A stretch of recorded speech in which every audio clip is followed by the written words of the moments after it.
right, ladies and gentlemen, Mr. Frank, please speak into the mic.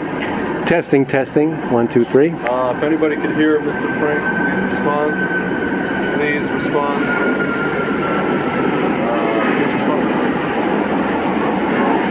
And if you can hear me, Holla! Somebody say something. please respond if you could hear us. Holla at your boys. Holla at your boy. Hello, hello, hello. Testing. Anybody? Ladies and gentlemen, this is episode number what? 70. Yes. You know what? Let's lower this. The hell with what's his name? Don Johnson.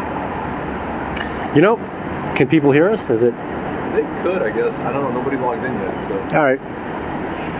Just lower this. You know, whoever planned the city, I think they were looking around. They were thinking, you know what? Cruise ships. Make the buildings look like cruise ships. The building. Yeah. So we gotta let. What this? This is like the thing from the Shidduch video. So we have what to talk about. You like Eretz Yisrael? I like Eretz Yisrael. So we have what to talk about. What to talk about. I like Eretz Yisrael. You like Eretz Yisrael? Well, look, it looks like nobody's online. I don't know what's going on. Usually people are. We don't have to do this live shit. Yeah, whatever. Screw them. Anyway. Screw them. Okay. So what is this whole thing about Christians? Your issue with Christians? My issue with Christians? You have an issue with Christians, apparently. No. Your brother, I posted your thing, your brother's thing about, his whole refuah and everything like that. And then I showed you all these people that are davening for your brother. And okay. I get 5% of them are like in Yoshka this and Yoshka that. So I make a distinction between Christians and demonic missionaries. So those people are not demonic missionaries. They're not. No, I'm not talking about those people. Yeah. I'm moving away from the specifics. Yeah. Right? Yeah. And I'm more towards conceptual in general. Yeah. My feeling about Christians overall is positive, actually. Okay. American Christians. Yes. That means in America. Yeah. By the way, do you want to shift everything over here so I can plug this in? So you can continue talking? Sure, we can do that. I'll just go closer to that.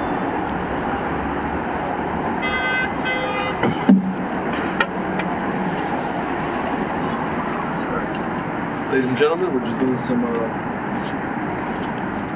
housekeeping here. Right. So Christians. Yeah, so I don't want to throw the baby out with the bathwater. There's a beautiful baby there. Yes. You know, Christians have a beautiful baby. Yeah. They do have some bathwater though. Okay. That's what I have a problem with. And I'm not speaking about the missionaries. Missionaries I have 100% problem with. Mm-hmm. And what I mean is missionaries that really that focus on Jews. Yeah. You have those kind of people. Yeah. Okay, those are some of the worst people in the world. But Christianity itself, I think it has a lot of positivity because they talk about charity. They talk about doing good. They talk about loving your fellow man, the sacredness of life, right? And a lot of people take that very seriously, right? And the stuff that there's a lot more that I like. I mean, it's the stuff that it has in common with Judaism. There's a lot. Okay? What I don't like is, I believe that I think most of the issues that the Christians have in terms of doctrine could be solved if they would just read the Torah as it was intended to be read. The Hebrew Scripture, Tanakh. Learn. You see, the thing is like this. From all the Christians, hundreds, maybe thousands of Christians that I've had like great discussions with, not one of them has ever said, we don't agree with how you guys interpret the Hebrew language. We don't think that you guys know how to read it. We don't think that you guys know its grammar. We don't think, nobody's ever said that. And I don't think any of the church fathers have ever said that. In fact, most of the time, they talk about how closely their translation follows with the Masoretic text, right? The codexes that we have. It's very, they pride themselves on that. So I found that puzzling, because it's one thing if they say, yeah, you guys don't know how to read Hebrew, we know how to read Hebrew better. But they don't say that. So if that's the case, then Christians, why don't you learn the language that God gave the Hebrew scripture in, learn the language and read it for yourself. Follow the grammar. That's all I'm asking. Okay? If you haven't done that, then you don't know the Bible. You don't. You're reading a very, very limited, flawed translation, and which is downright wrong most of the time. Now, our friend is writing churchianity. Chris Woods is like one of my friends. Yeah. Churchianity is a real problem. By the way, Chris Woods, let me know if you can hear me. I'm without mic. I'm just next to Frank here. It is out of context. It is fortunate that Jews said the same about Eliyahu as Malachi. It is definitely one of the few advantages. Oh, our friend is messaging me in private, asking me, can you give me 1 second? I'm going to tell her to go on to Nation of Israel. Sure. And I'm also, what I'm going to do is I'm going to bring the laptop, because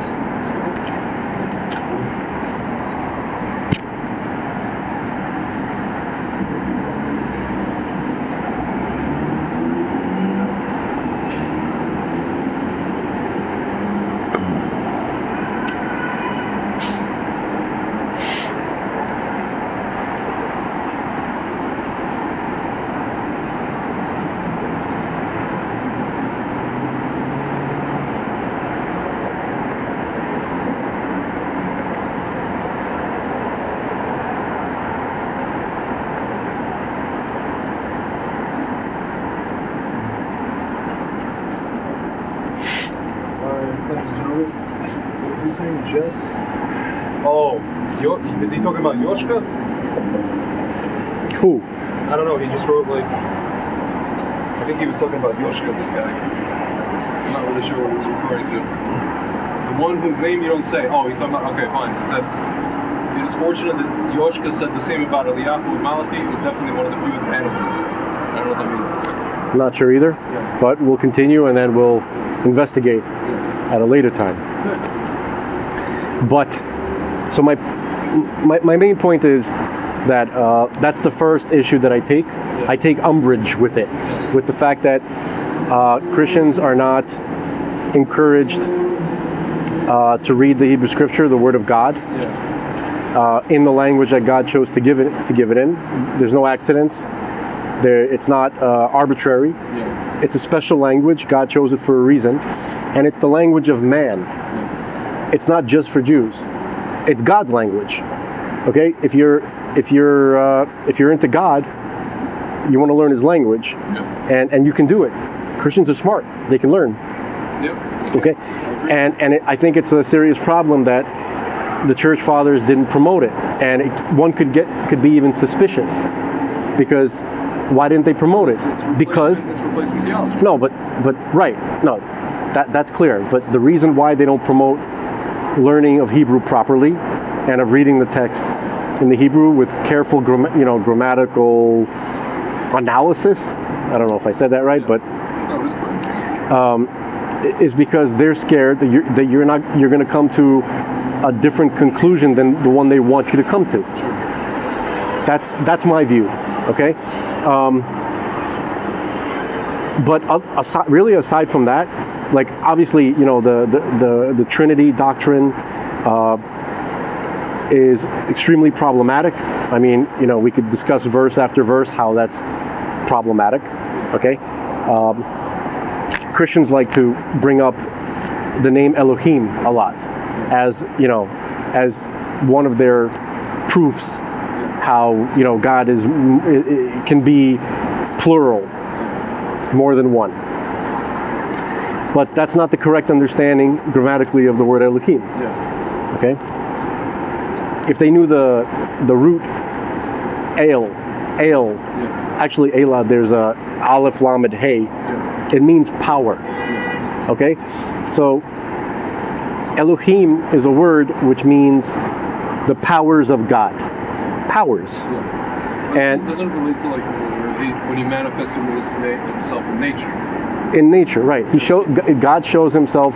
One of his manifestations, one of the ways that he interacts with us, is through the powers that he uses to create nature and to manage nature. And that could be natural law. It could be angels. Yeah. Any mechanism whatsoever that falls within the category. Any type of authority, even human authority, judges, prophets, human judges and prophets are referred to as Elohim in the text, in the Hebrew text. So it all comes down to not understanding, or not. I think probably for most Christians, they're just not aware of the importance of the Hebrew language. I think if they would be aware, a lot of them would take it much more seriously, and then they would read it for themselves, and then they would, they would understand. Things would become clear, much clearer. Okay. Now, what if that doesn't happen? What's going to happen to Christians? Nothing. Nothing. Nothing will happen. Nothing will happen to them. They'll become nomads. No. So what I'm saying is like this: Christians are worried because they're taught that if we don't accept Jesus, we're going to go to hell for all eternity. Yeah. That's what they believe. If we don't accept the Jew. Well, no. I mean, it doesn't matter who, right? So that's the same system as the Horus and Osiris and the Isis story from the ancient Egyptian religion, and Dionysus, different versions of the Greek religion, Apollo. This is a recycled idea, okay, and it's absolutely foreign. The idea of eternal damnation is 100% foreign to Judaism from ancient Israel, from the Hebrew scripture, from thought. It's absolutely the most un-Jewish thing that there is. Yeah. Okay, that's number one. Number two, if Christians, you see, when it comes to like Jewish people, we're not. What I mean from the Torah perspective, we're not that concerned with what you believe, but rather what you do, what kind of person you are. And what that means is that's what God's main concern is. Okay? So if God really, if he wanted to straighten you out in terms of doctrine, in terms of how you perceive him, right? Which is really, you can't perceive God at all. That's the main point. He can do that himself. He'll come and straighten you out himself. And I don't mean that as a threat. I mean like, just kind of like clarify. Okay, but what about all these like? But if you're a good person, Christian or not, or even like if you think that you're an atheist, but you still, you care about people, and you spend your time helping people, that's what's of primary importance to God. So you are not going to hell for, like, I think you have the wrong doctrine, but you're not going to hell for it. What about all these Haredi rabbis who are like? Well, you got to give me like. You're going to Gehenna for this. Okay, so Gehenna, by the way, okay. So Gehenna is purgatory. That is it. It's very eternal. No. Anybody who says eternal is not. It should not have the title rabbi, because they don't have basic Jewish knowledge. There's a lot of as well. My point. This person has basic Jewish knowledge, but he doesn't have. No. He doesn't have it.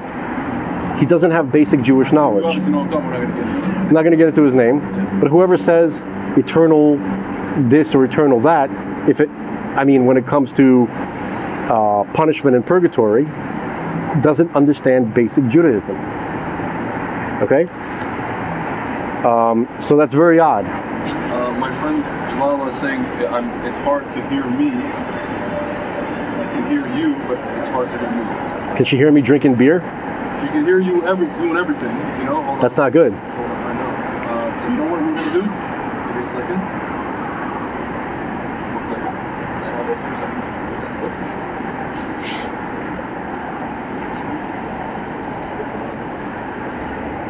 Ladies and gentlemen, we're just working out the kinks here. What's that? Did I just put my hands? No, there's water. Oh, there's water? Okay. There, I use that. There you go. I'm gonna go get my handy dandy Paper towel? No. Oh, I have a splitter that I can put 2 mics. can you bring the charger too? What's up? Yes. Yes. Okay, that's it.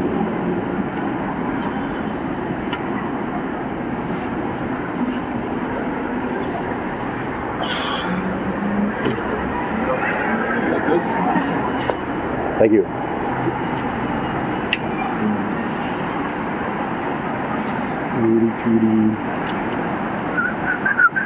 Alright, ladies and gentlemen, we're gonna try to use 2 mics now. Tell us if you can hear us. Better, notice.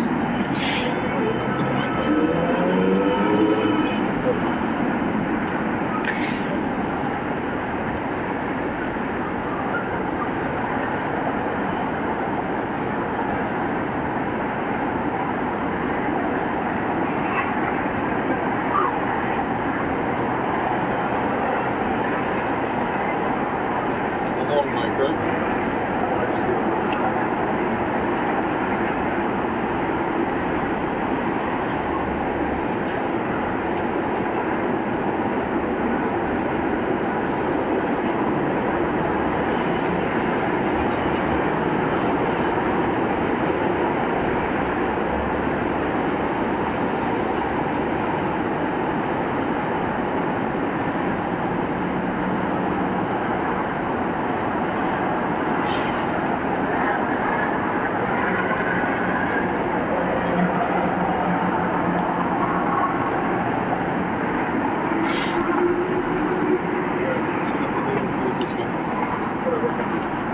As long as you can hear me,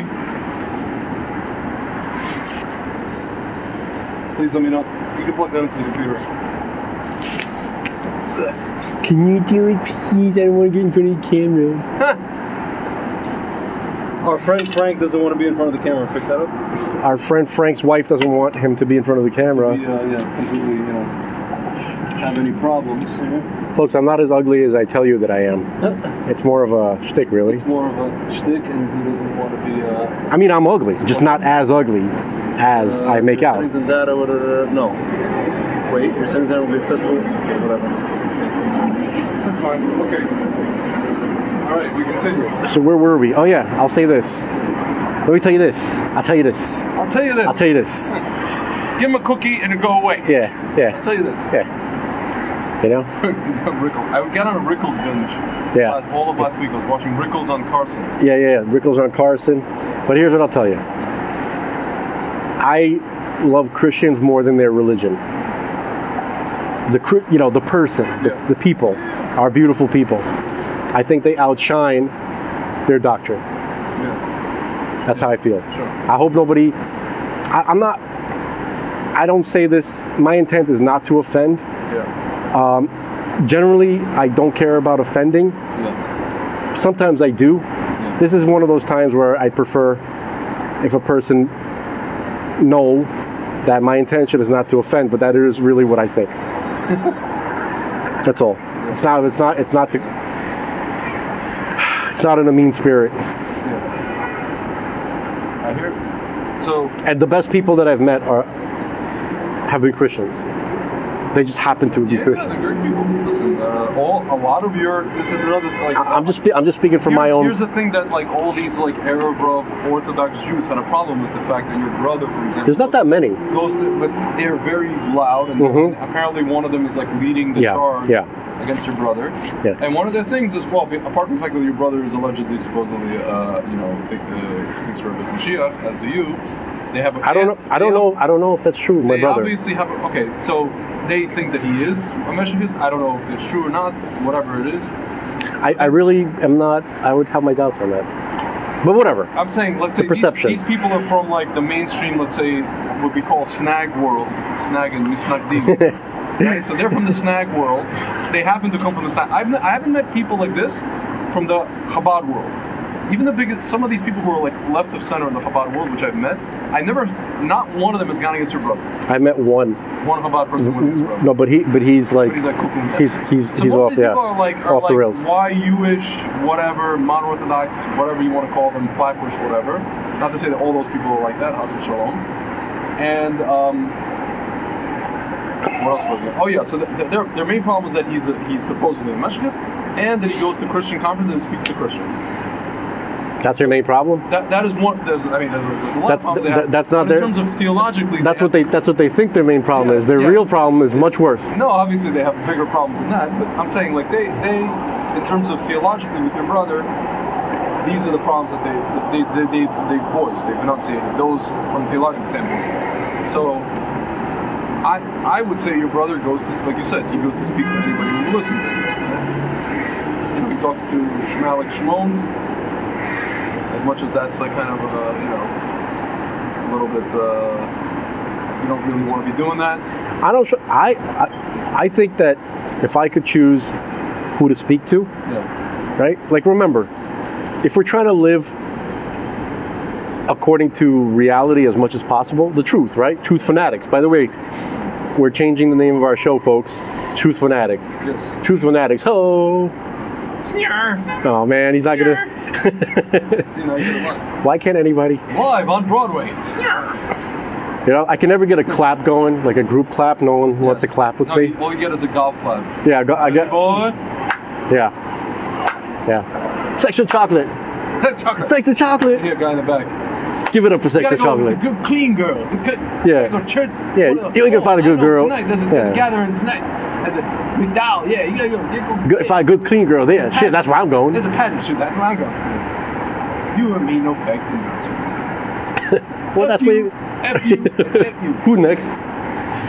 He's like, they should change the name at the mighty shop to the three putters. The putters, all of you. If a man wants to call himself Muhammad Ali, then goddammit, you call him Muhammad Ali. His mama call him Clay, I'ma call him Clay. My favorite part of the movie is after they go to the bar and they go through the gambit of those quote-unquote women and they're walking home and Eddie Murphy's like, I just wonder, does every woman in New York have a severe emotional problem? And I'm like, my God, that's gotten only worse since then.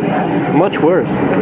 At least they had emotional problems in a kind of a fun way. Yeah. You know? Oh, Denise is here. No, stop it. Ha ha ha ha ha. I guess she's telling us to stop making fun. What about the Jewish guy? We can make fun of the Jewish guy, but we can't make fun of the... Taste the soup! Technically making fun of a black doing a Jew. Oh yeah, we can't make fun of him either, because that's a black Jewish... That's a black. No, that's a black guy doing a Jewish guy, but he's doing a good job though. Yeah. I didn't bother. Yeah. So, what's next? What other topics did we have? I don't even remember. Sexual chocolate! That's all we had? That's all we had. No. Yeah, that sexual chocolate. Eddie Murphy just thinking about that. Oh, let your soul glow. L-O. Just let your soul glow, baby. That was Eric LaSalle, and then he played in what is it called? Not Joe. That stupid show. ER. Yeah. I don't know, man. I called it ER. You called it ER? Yeah. Why is it that every single hospital show is so popular in America? Hospital shows, it's kind of like Russia. They have, the Detektive Pra Prestupnik, like the criminal shows. Yeah. It's all criminal shows. I'll tell you. Because that's the Sitra Achra, by the way. It talks like that. No, the Sitra Achra, here's what it does.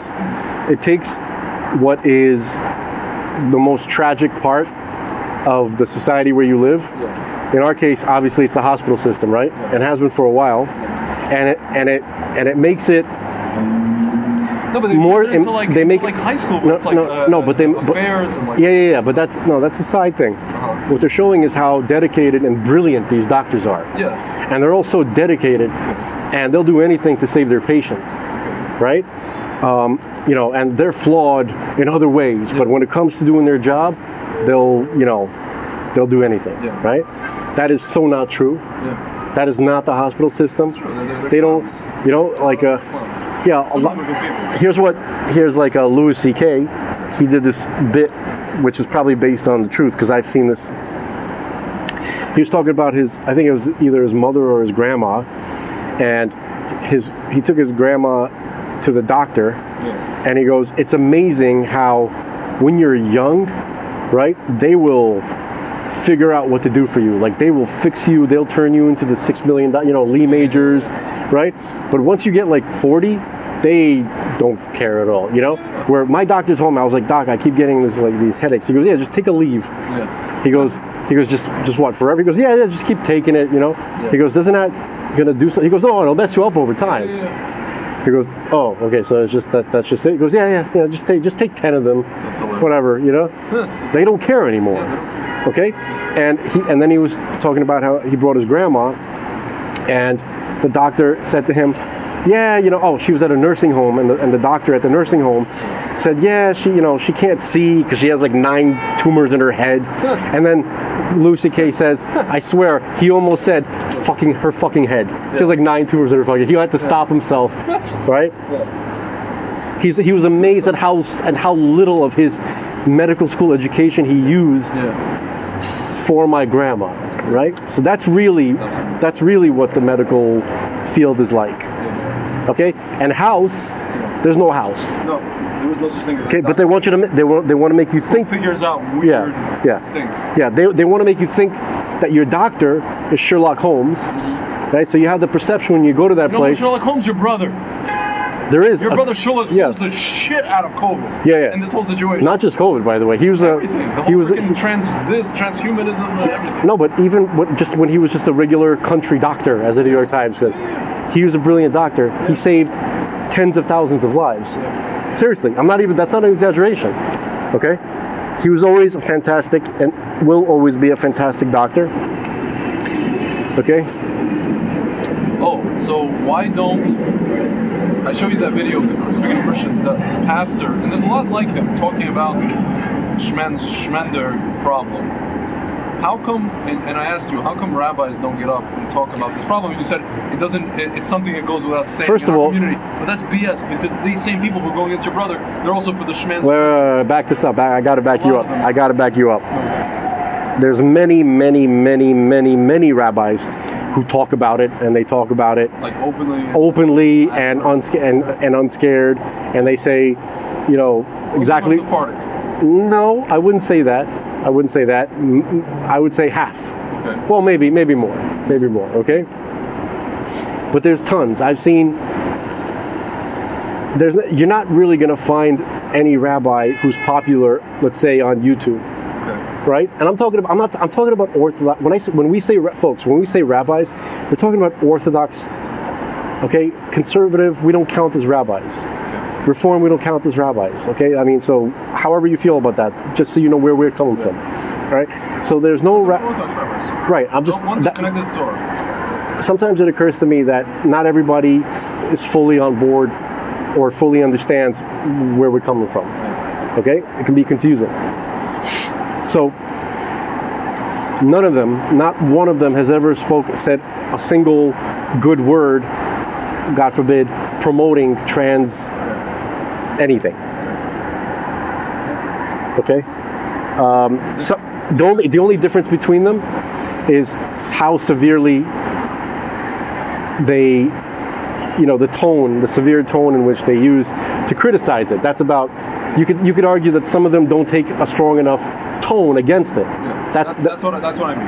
Yeah. They're not like this guy. You saw the video. He was like, there's only two genders, black guys. Like, yeah. They only two genders, a man and a woman.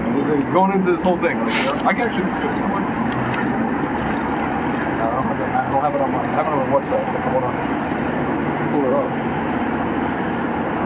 And I was saying that, like, to most Orthodox Jewish congregations and audiences, that's not even really an issue that anybody has, confusion about. Here, you want to put the mic up to put them,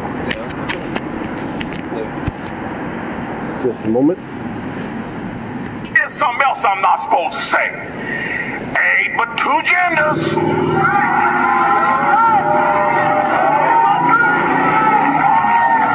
Two genders.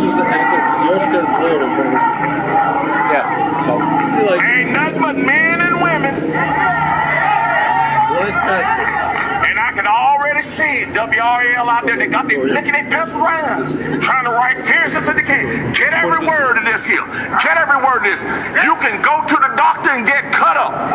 You can go down to the dress shop and get made up. You can go down there and get drugged up. But at the end of the day, you were just a drugged up, dressed up, made up, cut up, man or woman. You ain't changed what God put in you, that DNA. You can't transcend God's creation. I don't care how hard you try. The transgender movement in this country, if there's a movement in this country that is demonic and that is full of the spirit of Antichrist, it is the transgender movement. Nah, that's not what he means. Huh? Christians to start standing It's just- up and being just- unafraid to tell the truth. Whatever. Kids, so we get it. Like, We got the point. He almost did Arsenio Hall's routine of the pastor. I want you to get up there and lines there.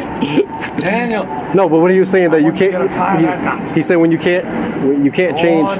He was like, you know what he was saying. He goes, you can't. You know, Hugh Hefner, he could take the picture, but he can't make You it have no high to make it. He called God you have on high. on high. You have not high.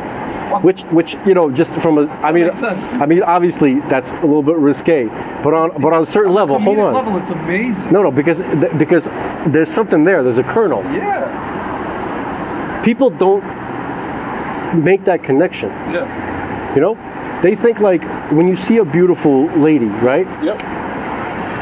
Or whatever, however it is you like it. Yeah. Like when I say beautiful lady, I'm not talking about like just like a pretty lady, a modest lady walking down the street. I'm talking about all the proportions that we dream about. All those things, all that. God made that. That didn't make itself. Right? Everything that you like, everything, even the stuff that you don't want to, when you think about, you don't want to think about God. Yeah. He made that too. Yeah. That's important. Like that is, if you're down with reality, you got to remember that. Because people, you know, whatever God, we can only know what God allows us to know about Him, right? Well, that's one of those things, right? If you don't know that, then you're not looking into what God wants you to look into. Like He's like, look, this is what I created. What are you trying to say? There's something wrong with it? It's dirty? Yeah. Right? It's just the issue basically what, let's say, with the Haredi world will have is that the way, it's not the thing itself, it's how we're approaching it. It's the approach of the thing. No, it's whether or not to walk around with it hanging out or not. That's all. That's all it comes down We to. saw today all day. pretty much. Yeah. Okay. Not that I mind, but it's but no. I'm just saying. Like if you go according to, if the scripture, if the Hebrew scripture is your guiding, you know, if that's what informs you as to what God wants, it doesn't seem that He prefers that. Yeah. It seems that He would prefer something other than that. How do you know what God wants? It says in the book. Who's it? Whoa, this is the book. That's an archaic book. Okay. It's an old book. It's old. It's outdated. Outdated? Yeah. Okay. Sure. Get with the program. Yeah. You know, we're building a tower here, man. Like this tower, the one you're looking at right now. Miami Vice. Yeah. Anyway, so what else were we talking about David since the 70s. 70. You know what? You know why Greg is saying that? Yeah. Because David, he died at 70. He was 70 years old. Oh. It's funny. We have a midrashic tradition Yeah. that Adam, the first man, Adam Arishon, we call him, that he looked into the future and he saw all of his progeny. And he saw David, and whatever this means, it's not clear. No midrashic statement can be understood like on its surface because it's weird. Okay? So it says that he saw that David was going to die. On a motorcycle. Miami. Not on a motorcycle. He wasn't even going to get a chance to be born. He was going to be born not alive. Can Mashiach come on a white motorcycle instead of white dog? Mashiach could come In many different ways. A white motorcycle, I don't see why not. Yeah. Okay? All right. So when Adam saw that David wasn't going to be born alive, whatever that means, okay? And obviously, there's an idea of being born a stillbirth, but that's not necessarily all we're talking about. There's more to that, okay? And he decided that David needs to be in the world. So he donated 70 years of his own life. So that's why when you read the text of Adam, what it says about Adam's life, he was 930 when he died. Okay? This guy's writing 16th letter, iron, sacrifice, value is 70. Well, iron, gematria, iron, 70. Oh, okay, so... Okay. 16th letter, 70. It's the 16th in its ordinal. Gematria. Chris Woods just wrote that. Yeah. So there's different systems of gematria, right? So the two that are learned at first is the regular gematria, numerical value, and then the ordinal value. So, for instance, the letter Tav, that's the last letter. So its ordinal value is 22. Yeah. So we're talking about the beat. Yeah. David, his name, first of all, it comes from the root dod, right, which means deer. Yeah. Not as in deer with antlers, but deer. D-E-A-R. Someone who's very dear to you. Remember that movie Rob Roy? Did you ever see Rob Roy? Yes. Remember what he said to his wife? He's like, I didn't see the phone. he goes, "You don't know how dear you are to me, Mary." Okay? It's funny. That kind of deer. All right? Was Rob Roy at the same time as Braveheart, or was it both later? No, way later. Rob Roy was Later like... or before? Rob Roy was the 18th century. Oh, okay. Or late 17th, early 18th century. And Braveheart, William Wallace, was like the 1000s, 1100s, something like that.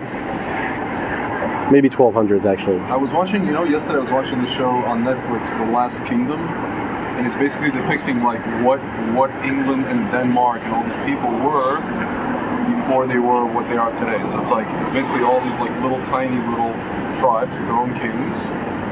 And it's all like Danes and like Saxons. Yeah.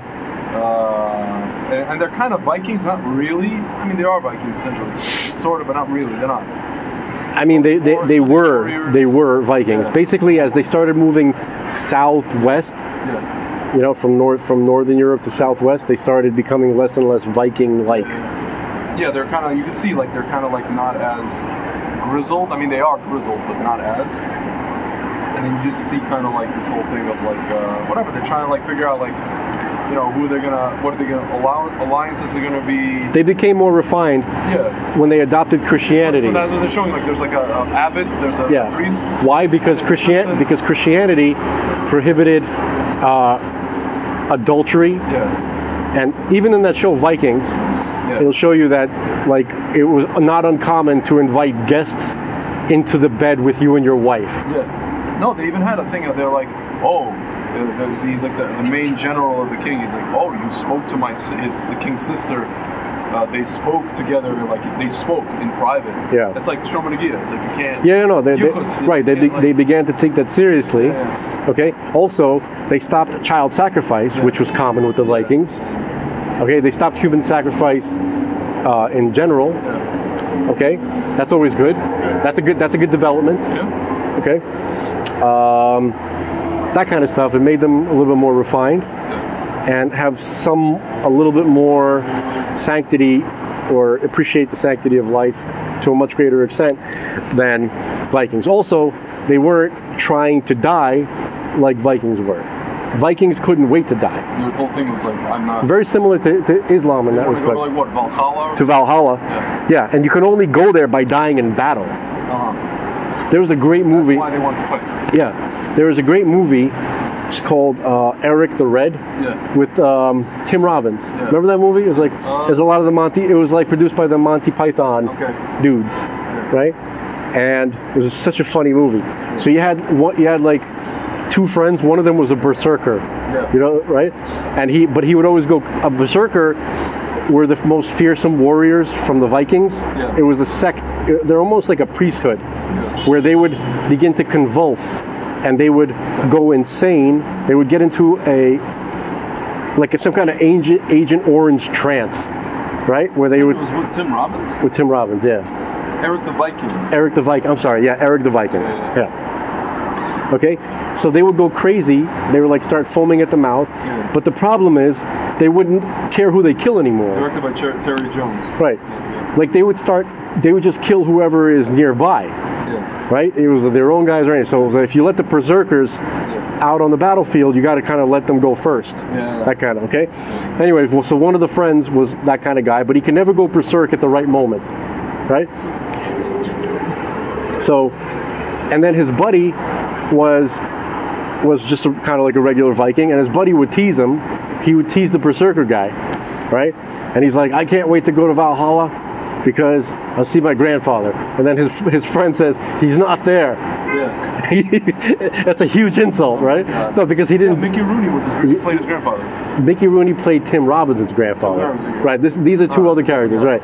Right. So the berserker guy would go crazy, right? And the berserk, Tim McInerney. Right. He's a Monty Python. That guy, So, and then at one point in the movie, right, that friend that teases him, right, he's dying. And he goes, and he says to his friend who's dying, he's like, say hi to my grandfather when you get to Valhalla. And then with his dying breath, his friend says, he's not there. It's like, screw you. No, but as a joke, he was laughing. Like it was a shtick. They understood. Even Vikings understood shtick. That's hilarious. Okay, I hope so. I mean, I think if you go by the movies. No, they had a whole thing, and in this show they have all this kind of shtick going on. I don't know. It's interesting. So basically,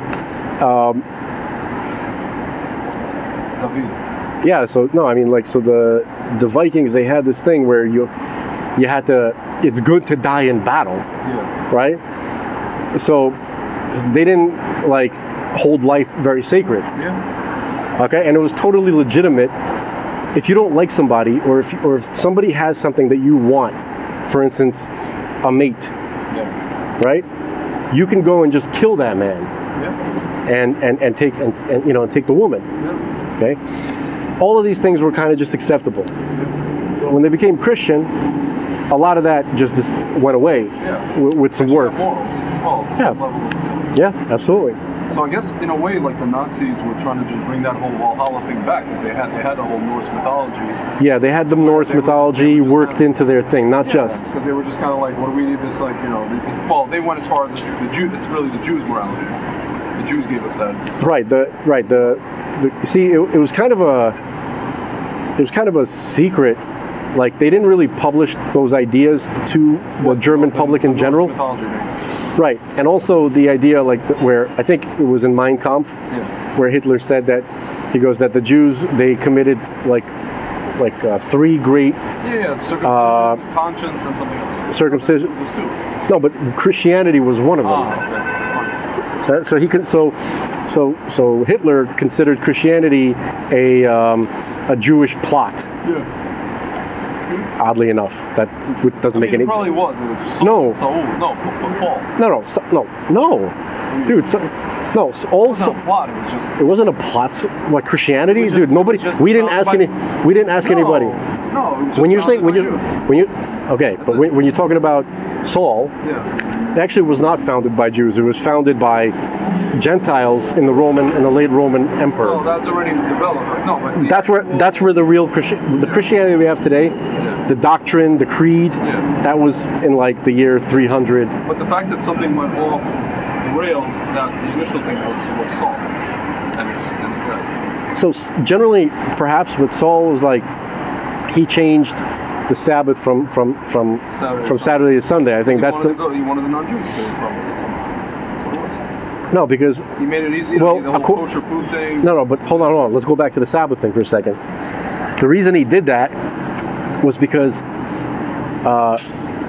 the Sabbath is a covenant Yeah. that's between God and the Jewish people only. Yeah. Okay, and so he didn't want to get the Gentiles in trouble Yeah. by having them participate in the covenant that it's. Do you understand? It wasn't appropriate. Yeah. So that was his way. This is how I learned it. I've heard it. His way of trying to save the Gentiles from God's wrath. That's why he changed the Christian Sabbath to Sunday. Okay. Now, Christians, if that bothers you, that only Jews get to participate in this Saturday Sabbath, well, it's available.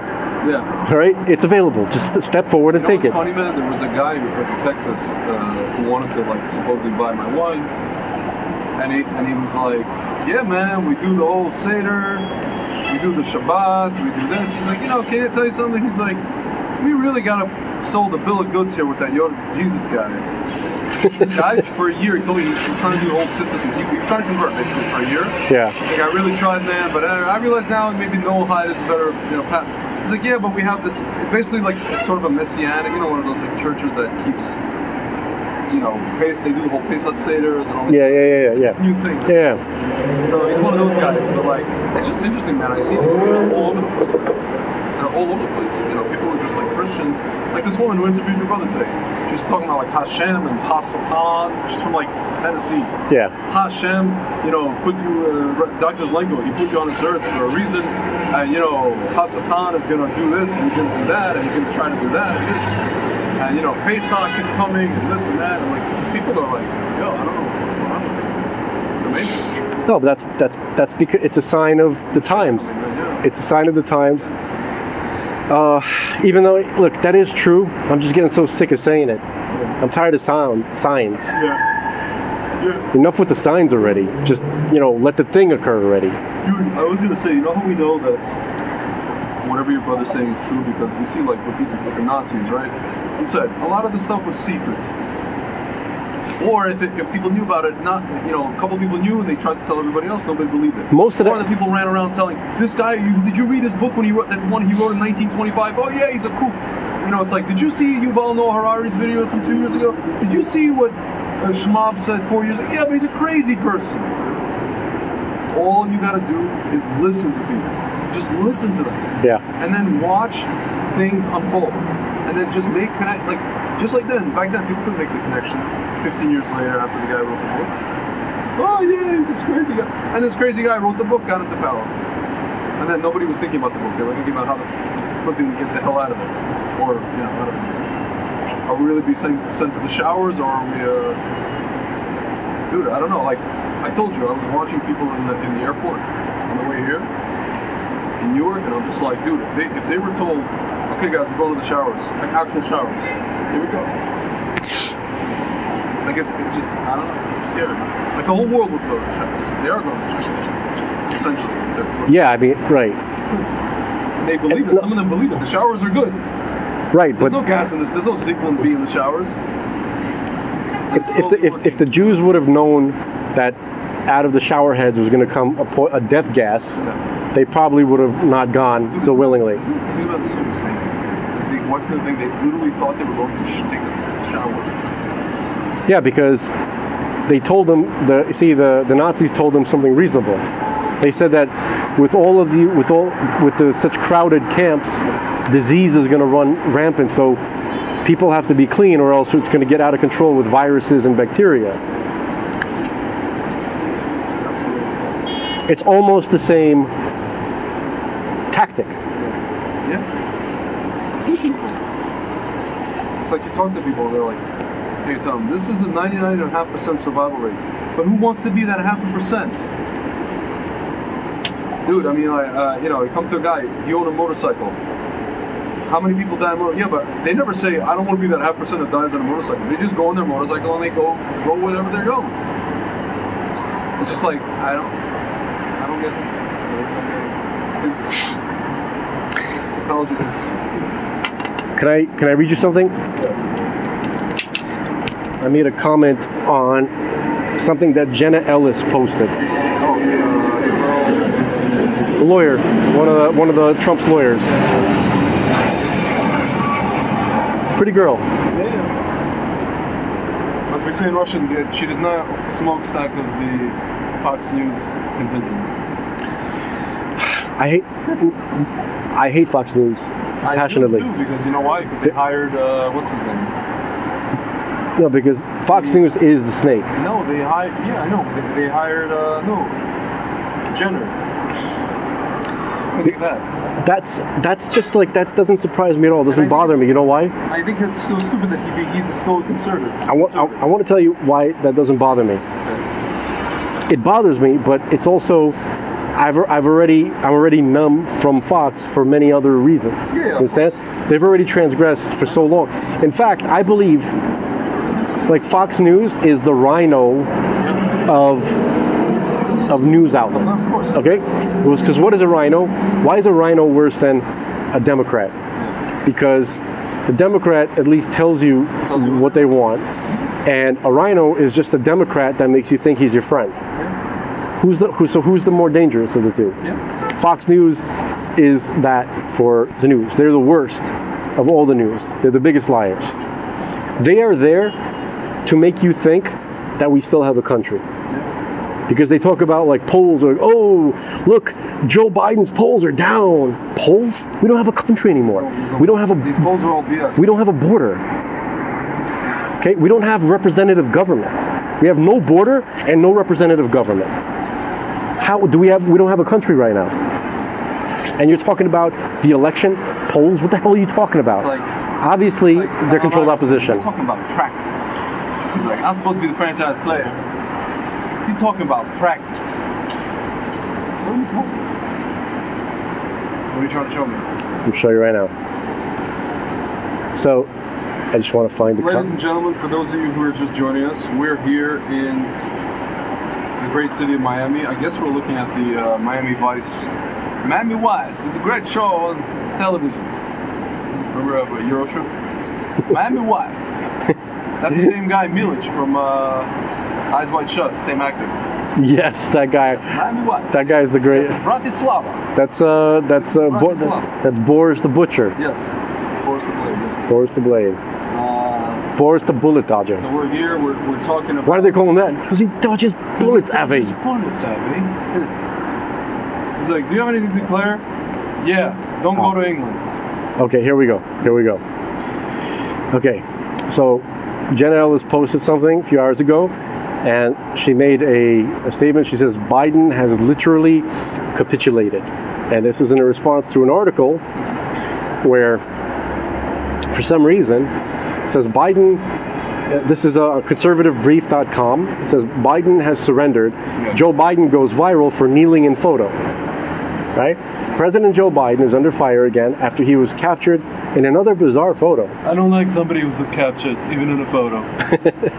He was captured in a photo. I don't like being... I don't like those captured. Right. Which is interesting, because that... Okay, so check this out. So while speaking at the formal commissioning celebration ceremony for the nuclear submarine, the USS Delaware, in Wilmington, Delaware, Biden and his wife, First Lady Jill Biden, were pictured with the submarine's crew.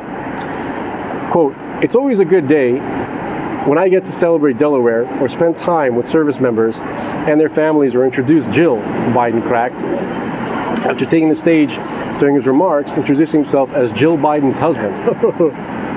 "Thank you, Mr. President," the First Lady replied after taking the podium. "I must admit, I never get tired of saying that."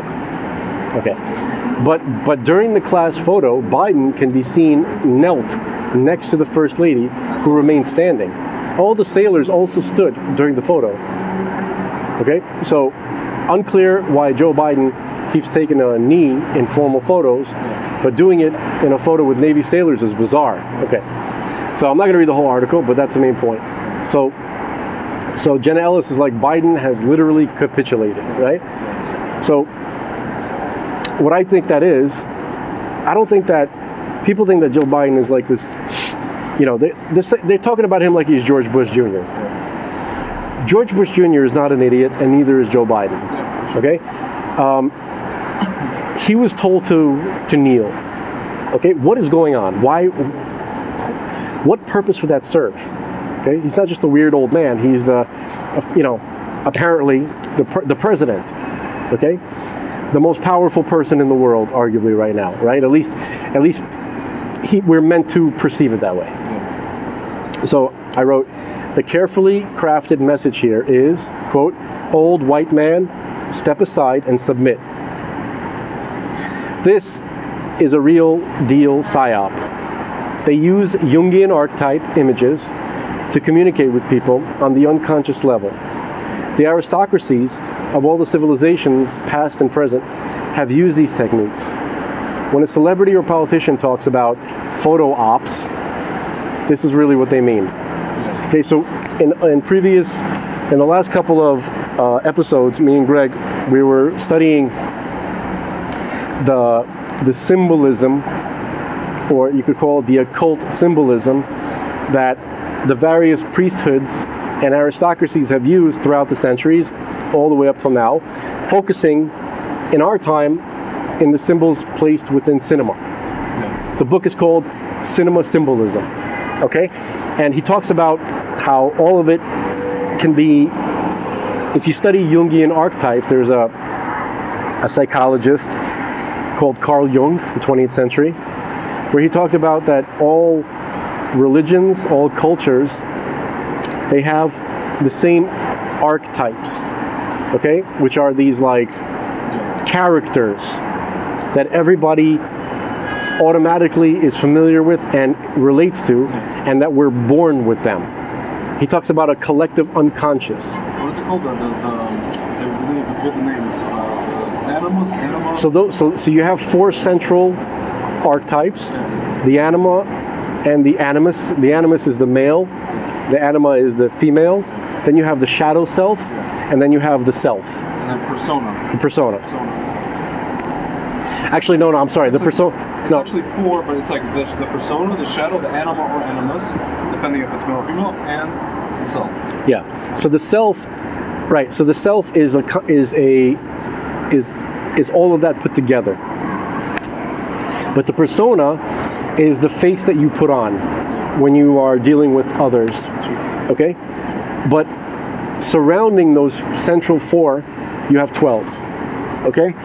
You have the hero, the innocent, the sage, the lover, the trickster, and there's many more. You have the everyman, and you have the king, the ruler. You have the creator. There's 12 of them that he defines. Every culture has these 12 archetypal personalities that are contained within all people. We're born recognizing them. Okay? So Jung never went out and to say it directly, but he's talking about a higher reality. It's what we call in Torah the heavens. Yeah. Okay? But he can't say that because he was in academic circles, right? He never made any statements as to where this collective consciousness, where it comes from, and how does it transcend individual subjective experience. Yeah. Right? If we're just meat socks, Meat puppets. Yeah. meat puppets, Yeah. right? Like they said In Ghostbusters Afterlife, right? The little nerdy girl, Yeah. Egon's granddaughter. Yeah. Okay. So if we're just that, so where does this collective consciousness comes from? So he never gets into that because that's a can of, he didn't want to deal with that can of worms because of the consequences. Okay. But he was a mystic in real life, and he studied Kabbalah, and he focused specifically on the writings of the Ari. I heard this from Bart Zadok. Yeah, I heard this from Bart Zadok. Bart Zadok said, and I have to confirm this myself, that Jung had visions. He had Gilui Ari. Gilui Ari means there's this expression. A lot of rabbis, they have Gilui Eliyahu. That means Elijah the prophet comes to them and teaches them. Okay? So, Carl Jung apparently had visions of Rabbi Isaac Luria coming to him. Okay, so when you study his personas, It says Jung's Kabbalistic visions. There's a whole video about it. yeah, so Jung obviously took his archetypes ideas from the Partsufim. Anybody familiar with the Partsufim can see a very striking similarity. Okay, so everybody at the top tiers of society throughout the ages, okay, like in the ancient times, the people who understood the archetypes and understood how to use them to condition people, okay, they were able to use it to condition people.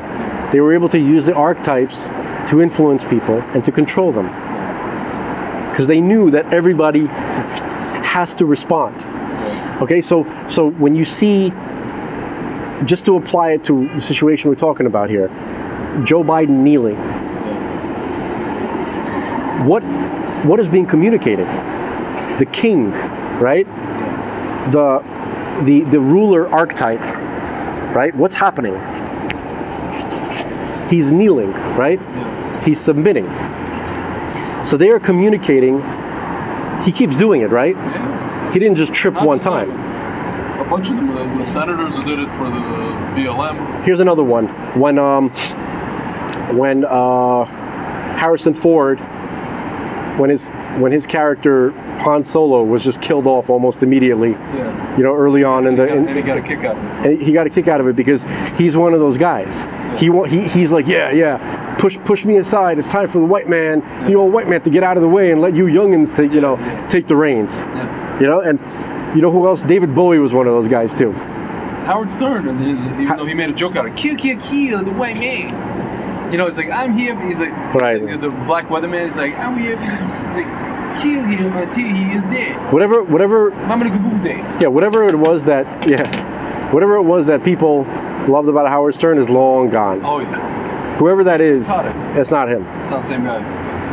Okay. All these people, they were so cool, and then they got money, and they became like horrible fascists. I don't think it's the money. I think it's this conditioning that changed them. Yeah. You know, if you remember that movie Private Parts, when he started out, you know, he's wearing his like this disgusting fart man, Yeah. you know, and you know he looks like a freak, and he has like a mental monologue, inner monologue.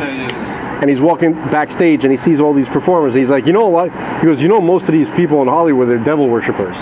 He said that in the movie. You remember? To himself or out loud? No, he's narrating to us. So they're like the inner monologue. Yeah. Okay.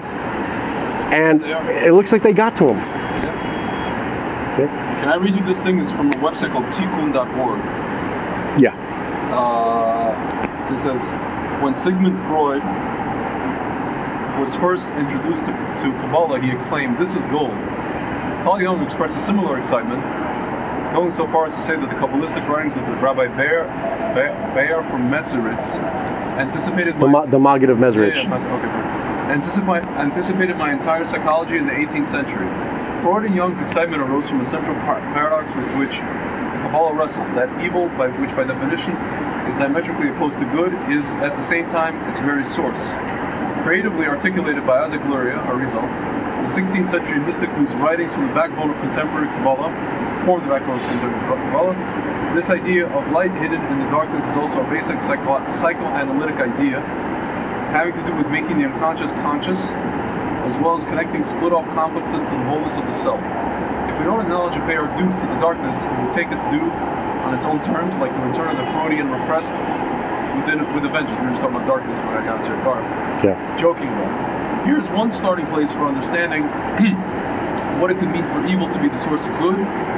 Only a broken and disordered state of affairs, such as we have in the world today, can provide the optimal environment within which humanity can exercise the greatest spiritual, moral, aesthetic, and intellectual virtues that truly make us a reflection of God. The discordant, unassimilated, antagonistic effects of both our personal complexes and the evil in the universe call forth our greatest our highest potential. So you ask about like why do we do this and that. It's similar to how a road test for a car involves being put under the most difficult conditions to push it to its edge and elicit the limits of its performance capabilities. This world is a perfect realm for the road testing of our souls. Humanity's highest virtues are called upon when confronted by evil. To glimpse the meaning of this paradox and to grasp its relation to Jungian psychology will first require a closer look at the creation story within the Kabbalah. Please note that as I retell and analyze this creation story, I'm using male pronouns when referring to God merely for consistency's sake. Oh, this guy has to get into this, as both the Kabbalah and Jung do so. So this gets into the whole breaking the vessels and things that we do. Yeah. Which is interesting. So like to answer all your stuff about, because when you mentioned like why do we need all this suffering and deterioration and death, it seems like there's your answer. Or is that not good enough? Not good enough at all. Okay. I mean, that's what the Kabbalah's saying. It's not this guy saying, it's the Kabbalah's saying. No, I know. It's not good enough. No, I know that there's a reason for it. Yeah, you just don't like it. I don't think it's worth it. How do you know? You're right. I mean, but it seems like I'm not saying that I'm being reasonable. I'm just saying that it just seems so insane, and it seems like it didn't have to be. Dude, I had this whole conversation with Bodhidus yesterday with Hashem. Yesterday, I was sitting in my car, and I said to Hashem, and I said to him, and I said this on the road yesterday. I said, Hashem, it just seems to me, Hashem, that I'm doing a lot in this world, and even the people who are, so to speak, good, that I'm working with, and that this and that, there's so much crap I have to put up. Like, everybody has to put up with crap, right? But like, just to do something very, very rudimentary and simple, I have to put up with a lot of crap. I don't want to do that. I don't want to do that. I'm tired of doing it. Why should it be that I'm a bad person because I got out of college and I had no idea what the hell I want to do with my life? And everybody's like, well, you have to figure out what you want to do. Who says? Why should I figure out what I want to do? I still have no idea what I want to do. Nobody taught me. Nobody guided me. I mean, I'm not even talking about my parents. I'm just saying, like some people figure out what they want to do. Baruch Hashem. Shkoya. What about the rest of us? We're just on this earth. Somebody put us on this earth. We don't know what the hell's flying. We don't know what the hell's going. I said this all the time. Like, Hashem, I don't know what I'm doing. I don't know what I'm doing. I don't know why I'm waiting for this guy who's like an hour late to supposedly help me do sales. He was so going home to do sales. I'm waiting for him. He's an hour late. He's got all these kinds of excuses for him here to look to. I have to put up with this crap. I have to put up with other crap. Wine that we brought in. Whatever. Just like, what am I doing? And if I want to go to like law school, I'm considering law school. Why? So because I have this goal to stop these evil people because I want to sue them because I want them to go to. Really? What's that going to do for me? So I'm going to get this catharsis for like a second. I got you. I'm going to spend $40,000 for nothing. Right. Anything that. I'm just like, I don't want any of this. When you think about it, when you analyze like people's motivations and reasons, they all seem bullshit. They're all bullshit. They all seem very, very. But the thing is. That's just here to like survive. That kind of stuff that you're describing, though, right? How I hate to go against you. That's just nothing. That's nothing compared to suffering. Right. That's not the kind of suffering I'm talking about. No, but even that is like you have to this. And you no, have but to that that, I can even argue how that. Like so many have tos. It's like I'm tired of the have. The only have tos I like are the ones that Hashem tells me. But that's okay. First of all, if you're putting that situation. Right? Yeah. That is Hashem telling you. What? I know Hashem is telling me to. He's been guiding me to in the inner voice already to go to law school for a while. It's not me. I actually don't want to go to school.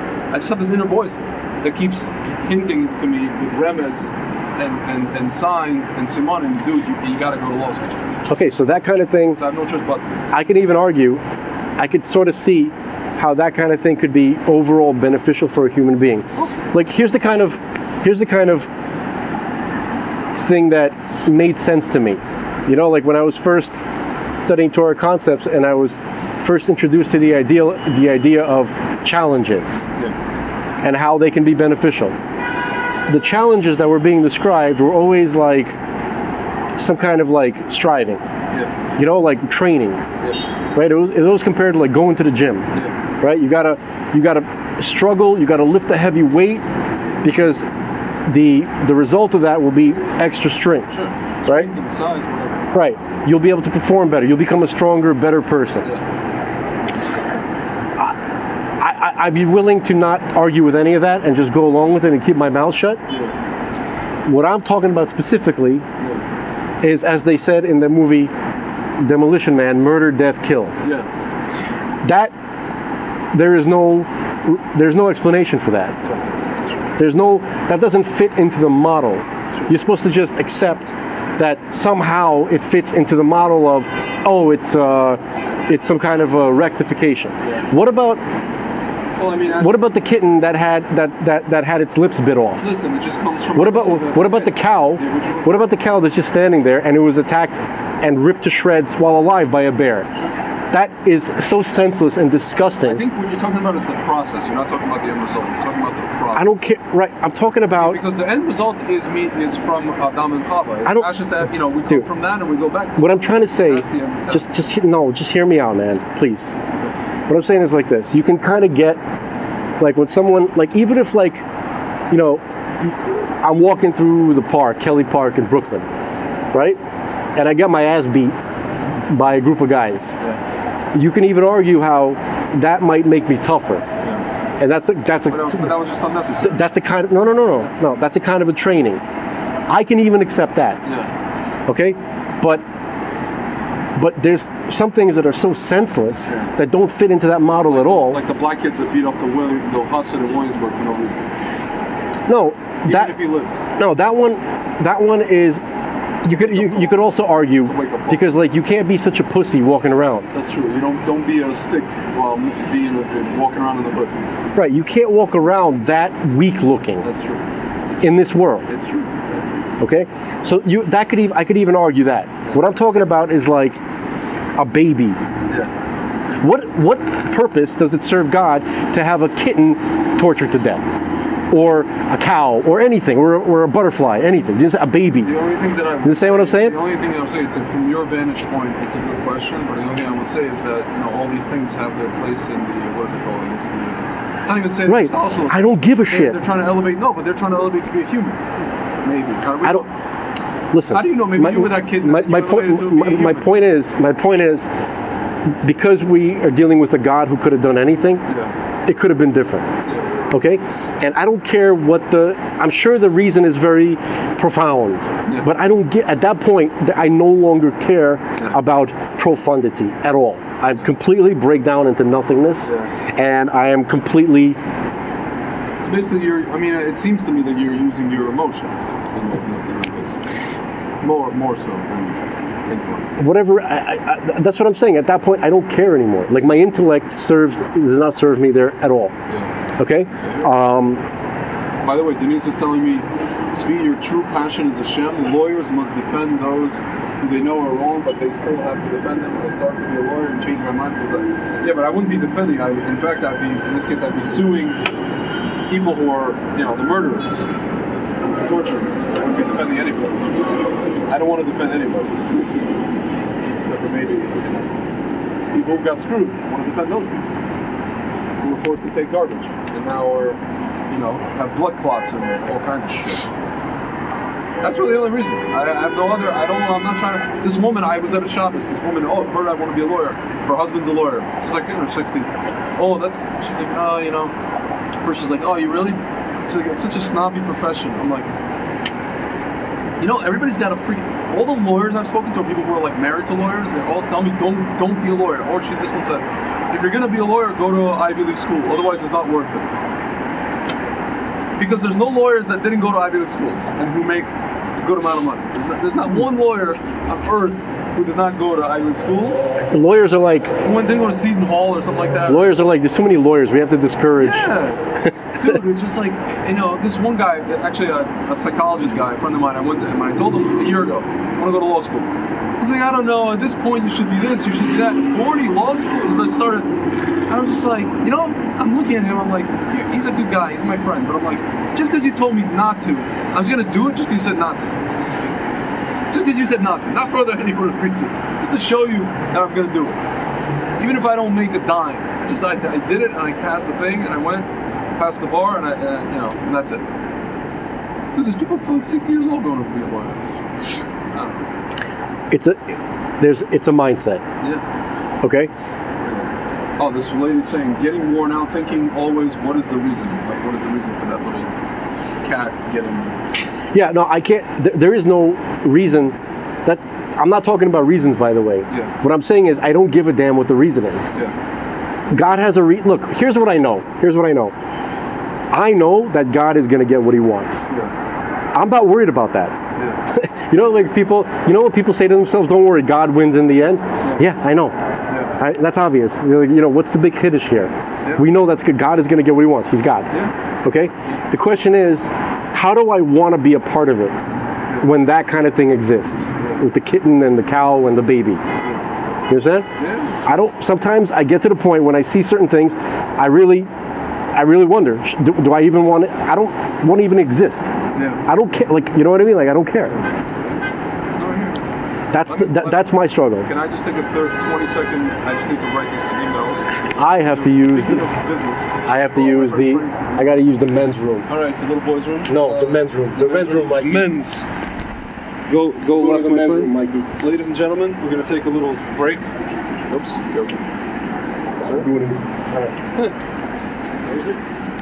Go. It's that door. No, the next left. Yeah, there you go. All right, ladies and gentlemen, we're taking a little break. In the beginning, you have to go through internship and be a public defender. Yes, you have to defend those who are wrong with a straight face. Not necessarily. You don't have to do that. One of my friends is a lawyer. Okay, LOL. I'm just gonna email.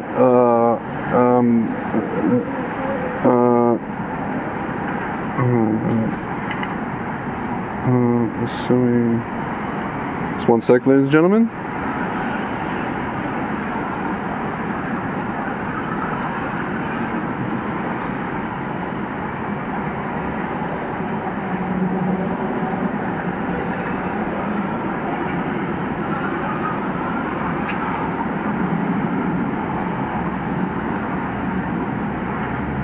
Second.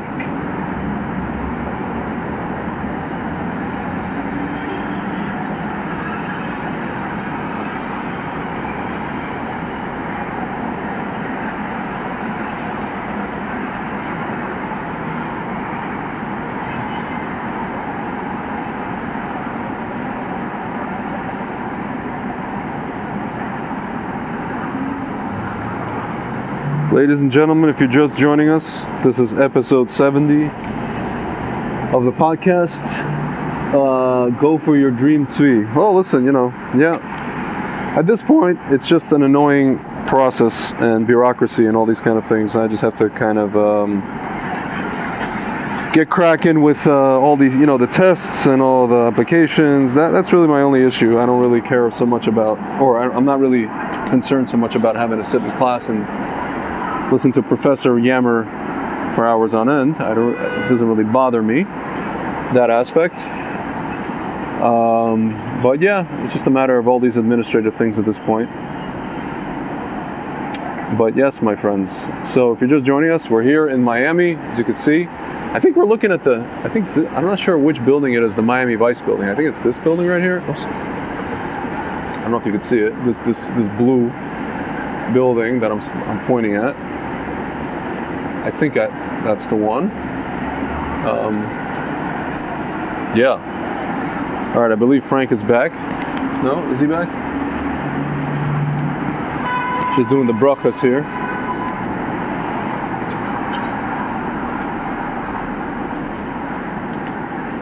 I just realized that I left my other microphone in the car. Want to see something? So, yes, sir. What are you showing me? Oh, that's wonderful. It's like falling down. Remember, he's like, he grabs the guy's knife and he's like, how'd they do that? Yeah. How'd they do that? Nice, very nice. Be careful.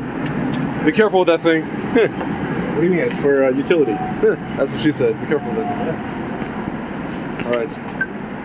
And we're back. We are back. Here you go, sir. My father is writing something too. Okay. Oh, in the chat. Wait 1 second. that's a sobering thought. We are probably coming if we didn't tell. Okay. Anyway. Very good. Square. In any event. All right. So, where were we? Okay, so we're gonna keep it nice and light. Yeah. Go back to not wanting to exist. Okay, so basically, I'm constantly, not constantly, thank God, because the only way that I deal with that difficulty is I literally just can't deal with it. Yeah. I have to look away from it, and it's too much.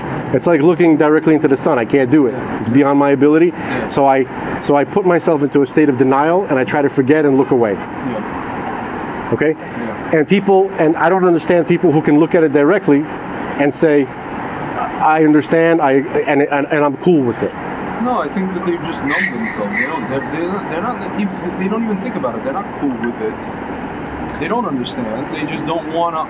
It's not even. I hope that's the case. They don't even want to pay attention, because if they did, it would be. You're actually dealing with it in a more or less okay way compared to how they probably would deal with it, which probably they would throw themselves off the balcony.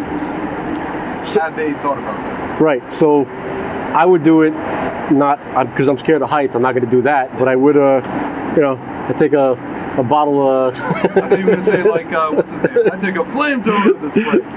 No. I'm talking about myself. I'd be like, I'd probably choose an easier way to go out.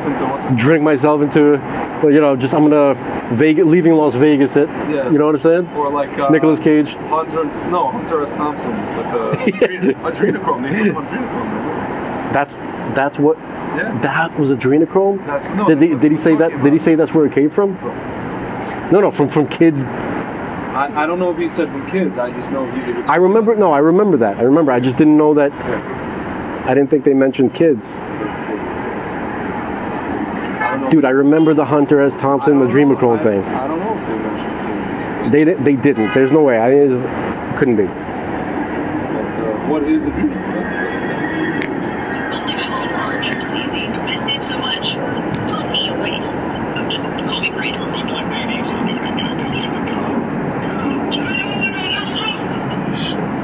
As your attorney, I advise you to take a hit out of the little brown bottle in my shaving kit. You won't need much. Just a tiny taste.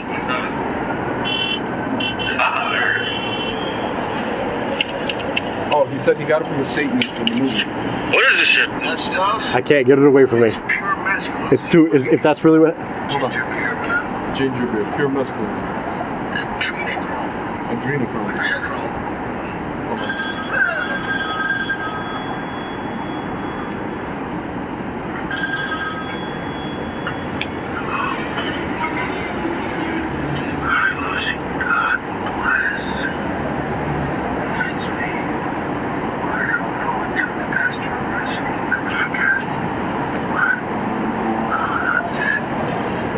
Is that Fear and Loathing in Love?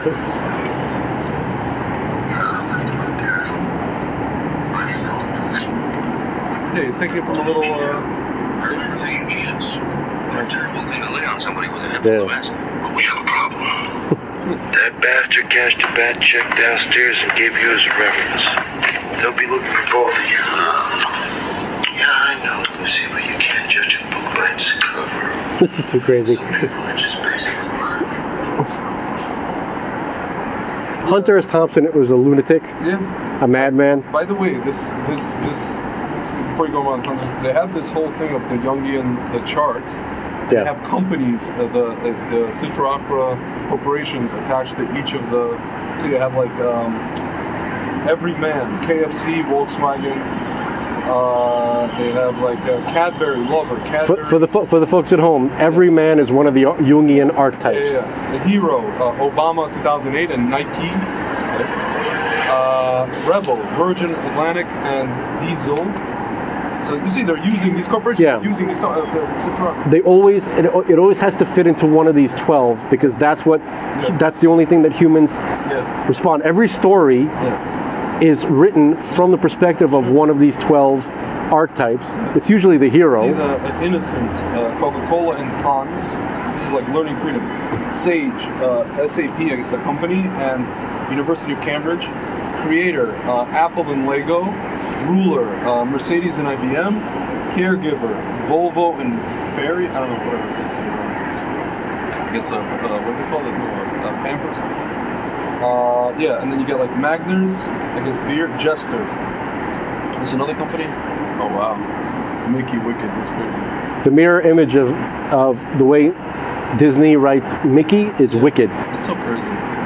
Dude, Disney's crazy, man. I mean, we knew all this stuff about Disney, but now people are finally realizing like what's up with them. I saw something the other day. I need to confirm this, but there's like a new Disney movie or show, I'm not sure, where there's like this kind of lion-like creature, and it has like these weird kind of like triangular spiral things in it. That symbol that it has all over itself is a known established pedophile Oh yeah. The symbol that pedophiles use to recognize each other. Sure. Of course. What do we do, man? I can't believe that they have a symbol. You know what I mean? It makes me think like, remember I was telling you, I was like, are these guys idiots? Why are they not, how could they be so bold as to think that they can have a symbol that somebody's not going to catch on? No, but we said that they have to keep going and they have to do it in the open, and they have to. If they're going directly against Hashem, they have to do it in the open. They can't do it. You know, my mother was asking me, she's like, "Oh, wouldn't they do this? Like everything would be in secret? Don't you think everything would be in secret?" I'm like, no. That's the whole point. It has to be out in the open. It has to be hidden in plain sight. It's one of those things that they have to be like, Hashem, we're going directly against you, and we'll see if people notice. Some people are noticing, but the ones that aren't noticing think that people are noticing. You know, it's like those are... Not enough for noticing. Those who are dancing are thought to be crazy, you can't hear the music, you know? Yeah, I don't know. but so we talked about that, and I agree. But I think I'm developing more of, what's my speculation, but I feel like it's right. I think that these archetypes that they use, right, these are the same people who use archetypes in advertisement, in stories that they tell, in the news narrative, right, in the movies, and everybody spends most of their time watching this stuff that's filled with this symbology, right, and that's why we're like this. That's why we're so docile. That's why we're not going and literally stringing up these politicians. Like the guy in Colorado, the governor of Colorado, I think the other day passed a law, just like Northam in Virginia, said you can kill a baby after it's born, and that's considered that's considered abortion. That's real, folks. Okay, so how come why isn't that guy hanging upside down with tar and feathers all over him? Why? It's because of the conditioning that we receive. First of all, it turns us into the spectator of a story. Okay, it's very funny. We were talking about this before with Sex and the City. Sex and the City is a story about a woman. She's narrating her own. She's narrating, and everybody else is. She's the star of the show. Everybody else is an accessory. It's my world. You just did it. Right. Right. They're all there to help her realize whatever her. Yeah, Mr. Big or something. Yeah. Right. They're all accessories to the. He gets him, by the way. She gets him. Yeah. No. So that's how the story is. That's how females are portrayed, right? So, but what they're doing while they're telling a story, they're putting you as one of the accessories. Yeah. The observer. You're not a part of the story. You're just an observer. Yeah. But you know, the irony is that women who watch that show try to emulate this person or these people. They pick one of those people and they're like, oh, I'm just like her. I want to be like that. Right. They start behaving, reinforcing the behavior and behaving that way and thinking it's okay and convincing men that this is how I am and accept it. No, but so what's... If you don't like me, my words, you're not... So what's happening, though? What's happening? It's not... There's more. It's deeper. Yeah. Because you're not... Even though we're talking to women and it seems like they're living in their own world where they think that they're in their own show, but it's not their own show. It's her show. It's her show. You just copy. You're copying her show. You're just acting out. Or Snooki from, I don't know. Remember they did Snooki on South Park? Anyway. Right. So basically, you become not a participant. Okay. You become just a professional spectator. Okay.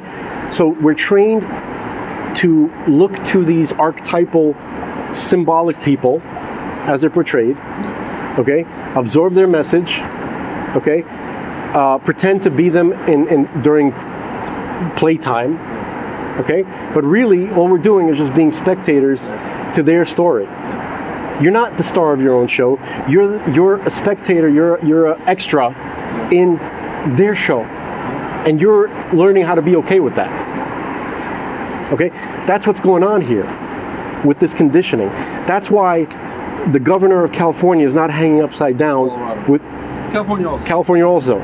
but Colorado. That's why both of them are hanging upside down with tar and feathers all over them. That's why.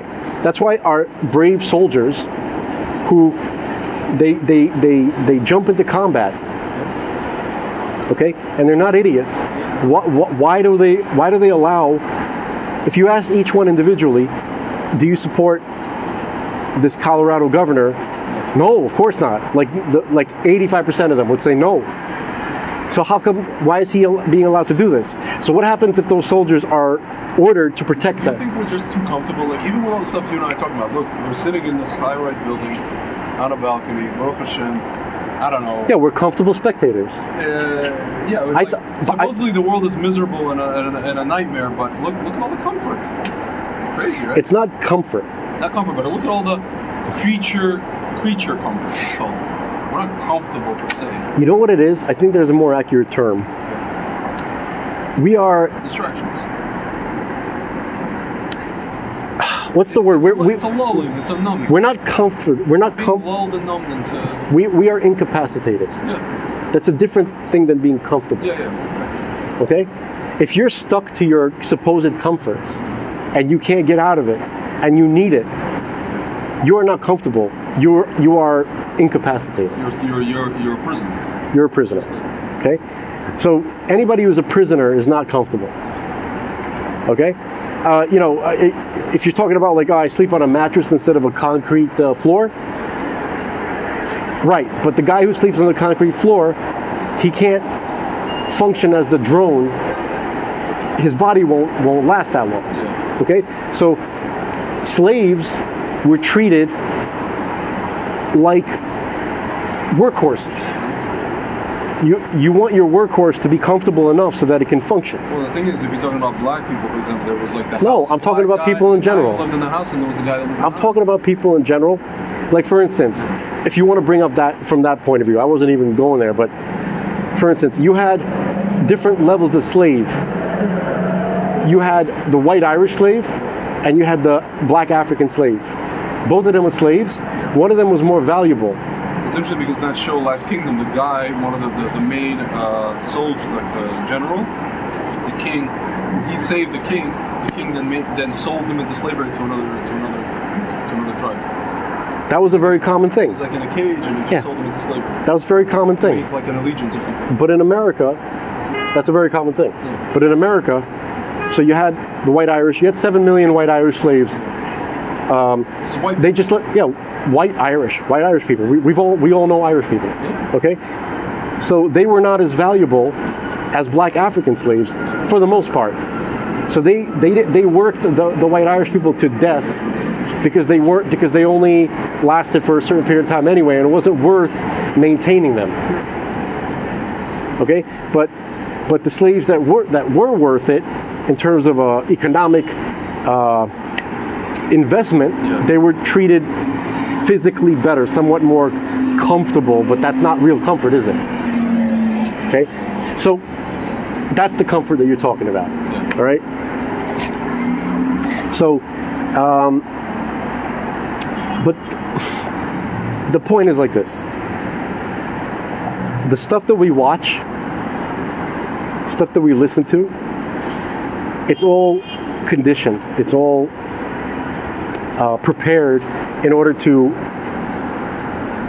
There's an effect that it needs to have on you, on the majority of people, and they've always known this. This is not some kind of new technology that they figured out how to control. They've always known the archetypes, and they've always understood its power on people. It's just that when TV came out, mass media, it was a dream come true for those who want to use these archetypes for their nefarious purposes. That's why the soldiers are not protecting us. And if they were ordered to go protect the governor of Colorado, even though they don't agree with him, they find him to be a heinous person, they would feel compelled to go do it. And if you ask them why, they wouldn't be able to explain it to you. Was I talking to you about that, or was I talking to you yesterday about that? I think it was you, the whole thing of like why, that we have a, what was I talking about my mother, that like people, these guys go to war. It was you. I was telling you that the army, that's why, what I meant when I said the army has really no power. You were telling me the army has power, the military has power, but I said it doesn't really have power, because if they had power, they would revolt against the guy whose orders they don't agree with. If they had power. Right, if they weren't under a spell. Yeah, that's what I mean. Like they actually don't have that power. They have all kinds of weapons, they have all kinds of bombs and all this crap, but the general does not. We don't have a military junta. You know? That's probably what would have been nice, if Trump would have done that, in whatever. A couple of years ago, whatever it was, but then the people would have thought he was a dictator, and then confirmed people's suspicion. That's a different story. Anyway, but we're starting on something. We were talking about the Jungian stuff. The Jungian stuff. So that whole thing with Biden, and he keeps taking a knee, right? So because he represents a symbol, he's the ruler symbol, the king, the crown. Okay? So when he does something, he's communicating a message that this is what we're stepping aside, and this is what he wants. The ruler is saying, this is what we do now. That has a subconscious effect on people. And that's a message to what? To who? Like to China? To the whole world. Especially to white men. It's a message to white men and to the whole world. So the white men are conditioned to step aside and to let the to step aside and let somebody else take over. Okay? And everybody else, what do they get? Everybody who's not a old white man, what's the message? Push the old white man aside. I'm just curious, these were the same people, I guess the Democrats, or remember, they were talking about just everybody living together, like when Martin Luther King was around, everybody living together in equality. But now it seems like they just want white people to go away. They have the rights, now they want the power. They just want people, they don't want people on equal footing, they just want to dominate. So they know how to portray themselves as one of the archetypes. So when you're talking about when the Democrats said, let's just all live in equality. So what archetype does that fit into? Hold on, I had it just here. Just a moment. Oops.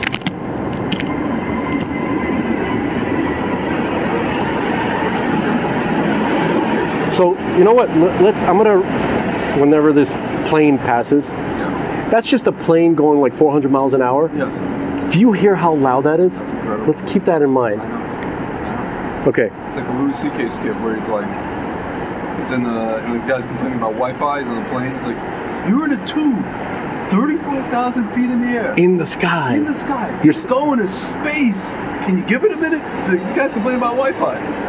That is a good routine. But what I was bringing that up because like the Tic Tacs, they go like a billion times faster, make no noise. Yeah. Anyway, so here are the archetypes, okay, folks? All right. So we start with, the website is conspiring against me. It's jumping around. It's not letting me look at the contents. Okay. So you got the hero, okay? You got the rebel, and you got the magician. You got the explorer, you got the sage, you got the innocent. You got the creator, the ruler, and the caregiver. Okay? You got the everyman, the jester, and the lover. Those are the 12 archetypes. And if you go from religion to religion, mythology to mythology, you're going to see those characters in most in most stories, in all of the greatest stories that really stay with us, that really affect us, you're going to find all of those types. Okay? And Jung says, and so does, I should say it the other way, the Torah teaches us that we are automatically familiar with these because we are created within the design of God. We'll discuss what that means anyway. Okay? God, he portrays himself in certain ways when he interacts with us. If you look at the visions that the prophets had, the prophets understanding that God was speaking to them in a symbolic language. Okay? So God could appear as a sage. He could appear sometimes as a king, or as a young warrior, or even as a beautiful feminine. Okay? And the prophets, of course, understanding that God is imperceptible, and that the language of visions is a language to be understood as a language. Okay? And so these are the archetypes that in which God himself communicates to us in. Okay? So that's one of the reasons why we're so familiar with this. Now Jung is saying that this comes from the collective unconscious, so that's Jung's way of saying everything that's God and spirit and related and spiritual world related, that's the collective unconscious. That's a catch-all term. Okay? So you have let's go to the ruler archetype. Okay? So it's right next to the caregiver, right? And the creator. And the theme there is about stability control. It's all about what level of stability. It's about controlling stability in society. Okay? And it's not just about achieving stability.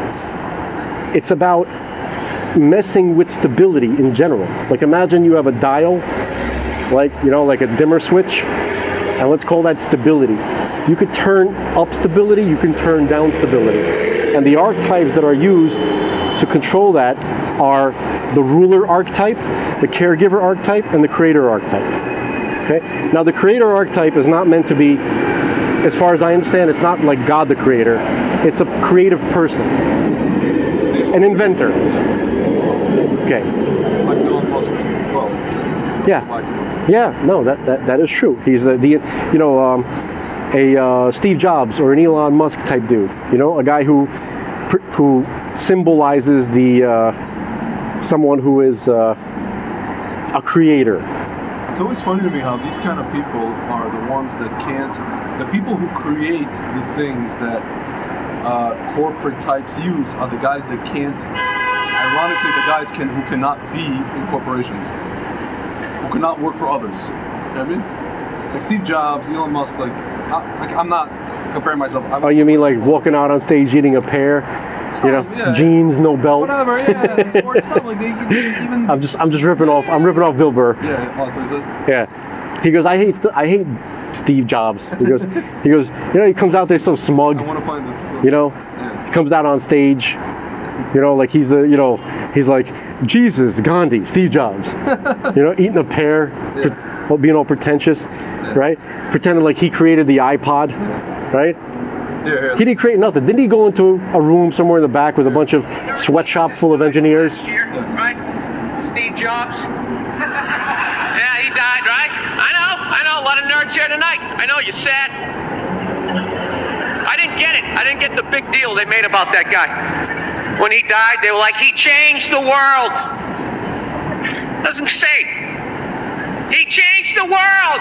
The world was one way, and then Steve Jobs came, and it was another. What did he do? Somebody, for the love of God, what the fuck did that guy do? What did he do? He told other people what to invent? I want my entire music collection in that phone. Get on it! Right?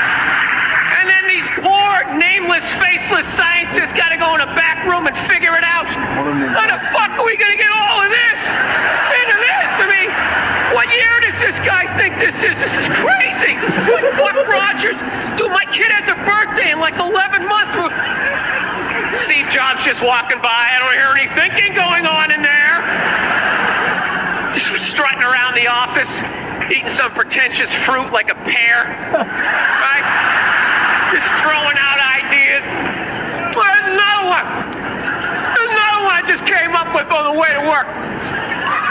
I was reading a magazine the other day, turning pages, you know? I like to turn pages on a screen that aren't even there. Yeah, wrap your fucking heads around that, guys! See you in 8 years! Where you going, Michael? Big, little, get on it! Right? And all these people slave away to make his vision come true. And then they have the big nerd fest, right? Down there, Comic-Con, and all their nerd mecca. They're all showing up with their acne and their Hulk shirts, limping into the arena, right? Does Steve Jobs go out with the whole chorus line of scientists? No, he goes out there by himself. Sneakers and no belt, like it was no biggie, right?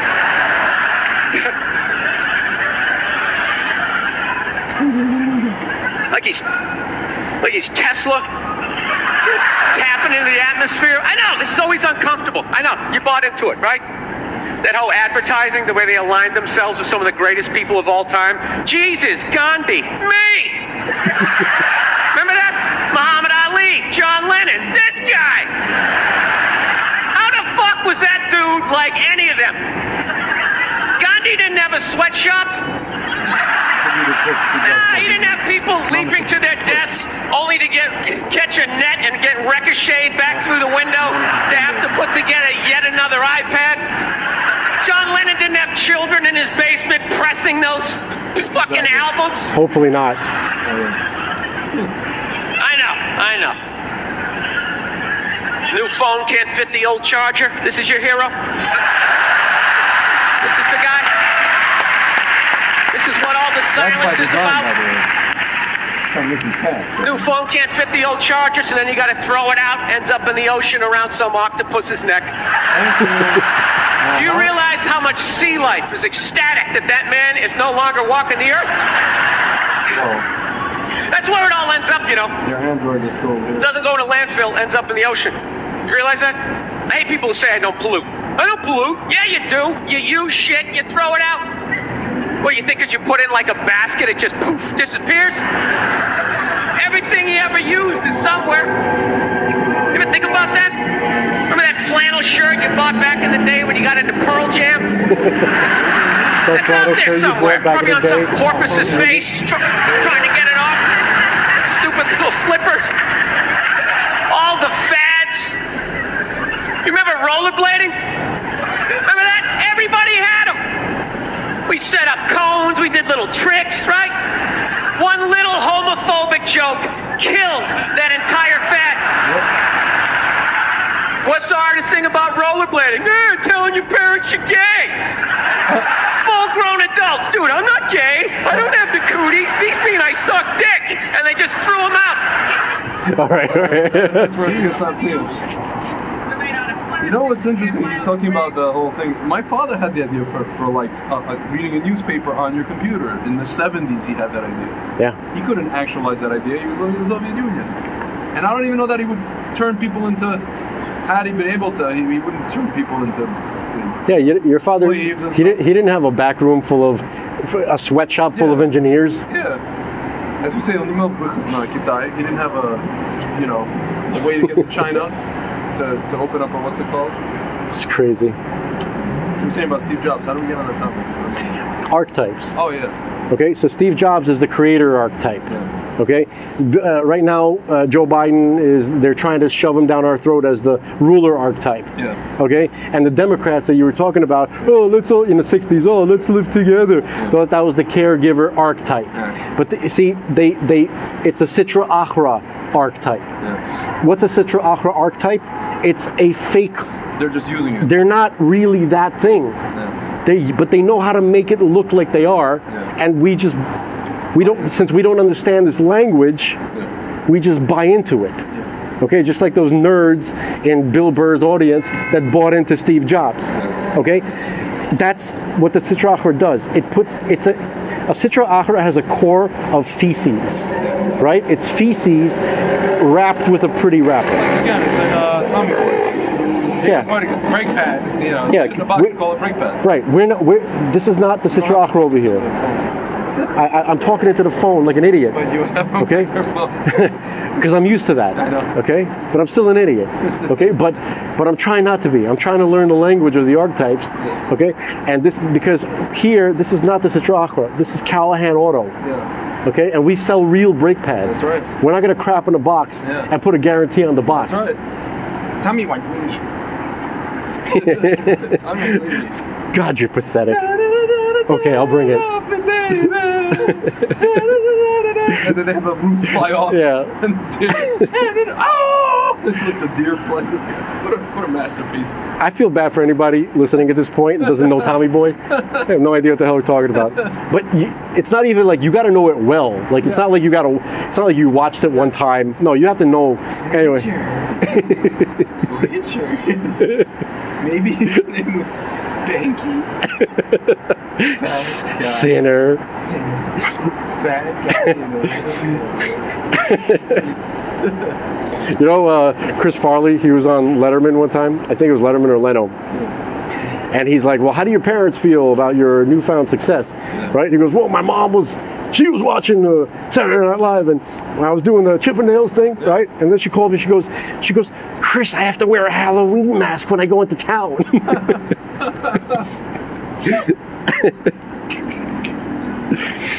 You know, Richard. Oh man. So so these archetypes, okay, we have to learn this language. Okay, let's just do a quick little. I mentioned them already. What's the innocent? Let's think about. Let's pick a movie. No, you know what? Let's pick a. Goonies. Not the Goonies, because the Goonies transcends. That's true. We're going to talk about that. Yeah. Okay. Every now and then you get a movie that squeezes through, you know, but we'll get into that. So you have the innocent archetype. Do you think Jurassic Park got squeezed through? I didn't feel it for Jurassic Park. I know a lot of people got into it. Yeah. I was not into it when it came out. I didn't feel it. Really? Yeah. I think Turtles. My wife loves. Teenage Mutant Ninja Turtles did. My wife loves Jurassic Park so much. I don't know. It was cool. Yeah. But it didn't hit my heart. You know, it was just like it's kind of a horror movie basically. Yeah. So, you know, the guy got bit in half by a. Yeah. Oh yeah, that was crazy. I was a little bit like crazy. Yeah, I was like Was it- 13 years old. I was like, that was like traumatic. That was Newman, It right? was scary. And not Newman. Newman got the spray in the face. He got Oh, right. That was the lawyer in the porta potty. Oh my, yeah, that's right. I was like, oh, I guess they had the lawyer eaten, so I guess that was like a message they were trying to send to lawyers. that's a very They actually cynical. asked somebody like about one of the, I guess people who made the movie, like, oh, is that like, you know, a thing to lawyers? You know, you're trying to send them out? No. Yeah. Anyway. No, that's horror, Yeah, basically. You know, it's like a giant monster. I saw that movie in Avenue H in that Triple Kent theater. That was like so Yeah. thin room. Yeah, It's crazy. yeah. I've been to that Kent theater, but I saw Turtles there also. but Jurassic Park I saw at Kings Highway. Oh, UA. Okay. No, Oh, King's Highway. Kings Highway was RKO. Oh, okay. Yeah. RKO? It was RKO, yeah. And Then then there's Oceana in Brighton. Now, Oceana- which is now Oceana Park. yeah, and restaurant. And no, it's a theater. It was a restaurant though. It was a restaurant. No, it wasn't Oceana. It was a Diesa there. No, Oceana restaurant? Oceana was its own thing. Adiesa was further down. Where was Paradise? Paradise was on Emmons Avenue Emmons Avenue. in Sheepshead Bay. Yeah. Paradise. You know, Paradise. They had their own song. That restaurant had its own song. dude, what are you talking about? That restaurant had its own song, but there's also another famous song. No, but it's because of Phoebe Cates in the movie Paradise. Really? That's Dude, what that song's from? find What? Phoebe Cates. That's what that song is from? No. She sang the It sounds like it was made by some Russian guy with a keyboard. it was made by some Israeli. You're kidding. Listen. It definitely look, the guy who This is the song. listen. Oh my god. Play it. Huh, This is the song 1982. This something. is it Phoebe Cates? Yeah. Okay, wait. Yeah, she's the one who sings it. She stars in the movie and sings it. Oh my God! You just ruined my world. Listen. You ruined my world. Wait. I'm not 100% sure. Just chill, baby. I'm wrong. It could be two separate paradises. Hold on. I feel like drowning Kevin Kline in a bucket. This is it, Oh right? my God! What's going on? He's married to her. He's still listening. No, but she's not that. I mean, I'm talking about Dude, she's in her 50s. Hold on. Let's listen to the song. Is there like a beach? Yeah. When I'm with you, Oh my it's God. paradise. This is the song, right? Yes. But it was like more like Right. This is They co-opted the song as their song. talk about Jungian. I want to tell you, talk about Jungian archetypes. This is doing something to me. This is programmed deep in From the restaurant. from this and the restaurant. To me, Just take my hand, it's dude, she was naked in this And all movie. my friends and my friends are dancing. I'm sitting there like, Dude, she was naked in that movie. When I saw that, that was like when they killed Piggy moment. I realize In paradise. wondering where the hell is this place? Okay. And when is the shashlik coming? I'm hungry. Ah, shashlik. The folks at home, shashlik is a The only one kebab. who understands what we're talking about is my friend Oleg who's watching. He may understand what we're talking about. Shashlik is a kebab. Oh, there's a shashlik is a Kabbalah. No, it's a kebab. Anyway, so It's a tool, we were it's a talking- tool. It's a we tool were talking society. about The Teutons. Oceania. That's where we saw. Dude, how did we? Yeah, that's where we saw the movie Jurassic Park. Anyway. No, I was saying that like Jurassic Park didn't hit me in the feels. Yeah. It kind of scared me. Yeah. Okay, it was interesting but tragic. Yeah.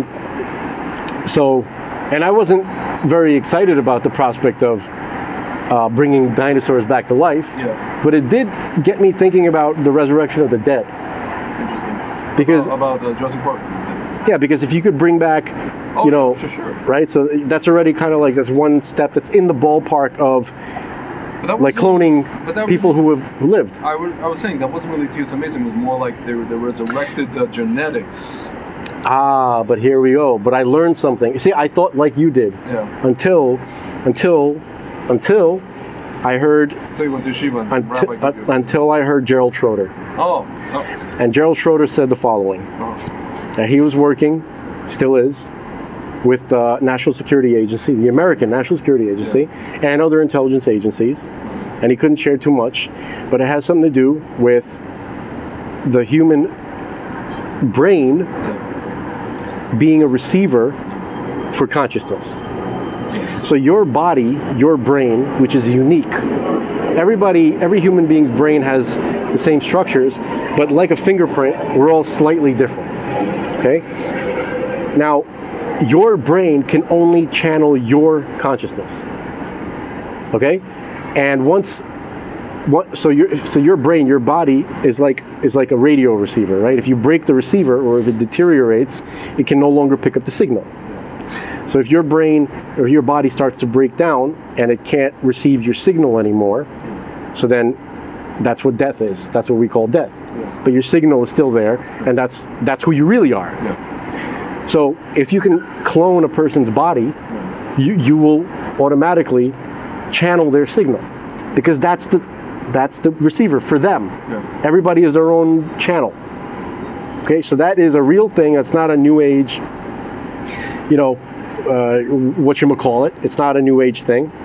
Okay, it's something serious, something real that people are talking about. Okay, so there's that. Yeah. So you're done. Yeah. All right. So basically, we have the innocent archetype. And so what's the innocent archetype? That could be, it could be a child. Very often, it's a child. That's the best candidate. But sometimes it's a very sincere and perhaps simple adult, right? Or a very someone very genuine, right, and not complicated. Okay? For instance, Jacob is described like that. Okay? He's a man, he's described as a person of simplicity. Okay? Speaking of simplicity, I just want to let you know that sundown is 7:26. What I think we should do, I think we should probably go for another hour and then go to mincha. Do you want to do that? Like go to a mincha. Fine, whatever. No, I'm saying. I don't want to. All right. Or we can just keep going. No, I mean, right before ski and then just down mincha. I'm not going to lie to you. I mean, I'll go because it's probably the right thing. It's the right thing to do. No, I just feel like there's a lot of stuff going on. I'm telling you, man, that sometimes I want to. It's a combination of somebody told me about mincha and parnasa, and it's a combination of I want to be thankful to Hashem that I had this hard thing that happened, and I just feel like I want to be in a mincha, dafka mincha, because it's very, very. Dude, your goody two shoeness is making me sick. Oh, it's not nothing to do with good tuition. It's very self-serving. It's just parnasa. I'm thankful for the money Hashem gave me, or for the. I'm just trying to be honest. I know it's the right thing to do, I'm not good at tuition but at since all. I'm not very good, I'm doing a mitzvah expecting a reward. Okay, don't do that. That's against halacha. I'm doing a mitzvah expecting a reward, or I'm thankful for the. well, you're not doing the mitzvah right. Exactly. So I'm thankful. Okay, I'm thankful for what Hashem gave me, and I want to thank Him by going to mincha, which is connected to the parnasa that Hashem just gave me. Okay, but that's so you're acknowledging. I'm acknowledging, but I'm not a. But you're not going to receive anything because of the acknowledgement. I You're already just received it. I'm just thinking. You're acknowledging for what you had already received. Yes, but what I receive has to do with actually mincha, which I haven't been doing at all, like not in minyan, not by myself at all.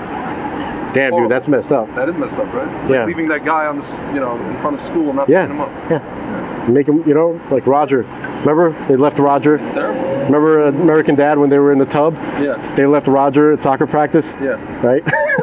And the son had to walk home from school like an animal. Yeah. Remember? Anyway, so that's for my wife. She knows what I'm talking about. Me and her, we watch American Dad and we know the references. Okay, fine.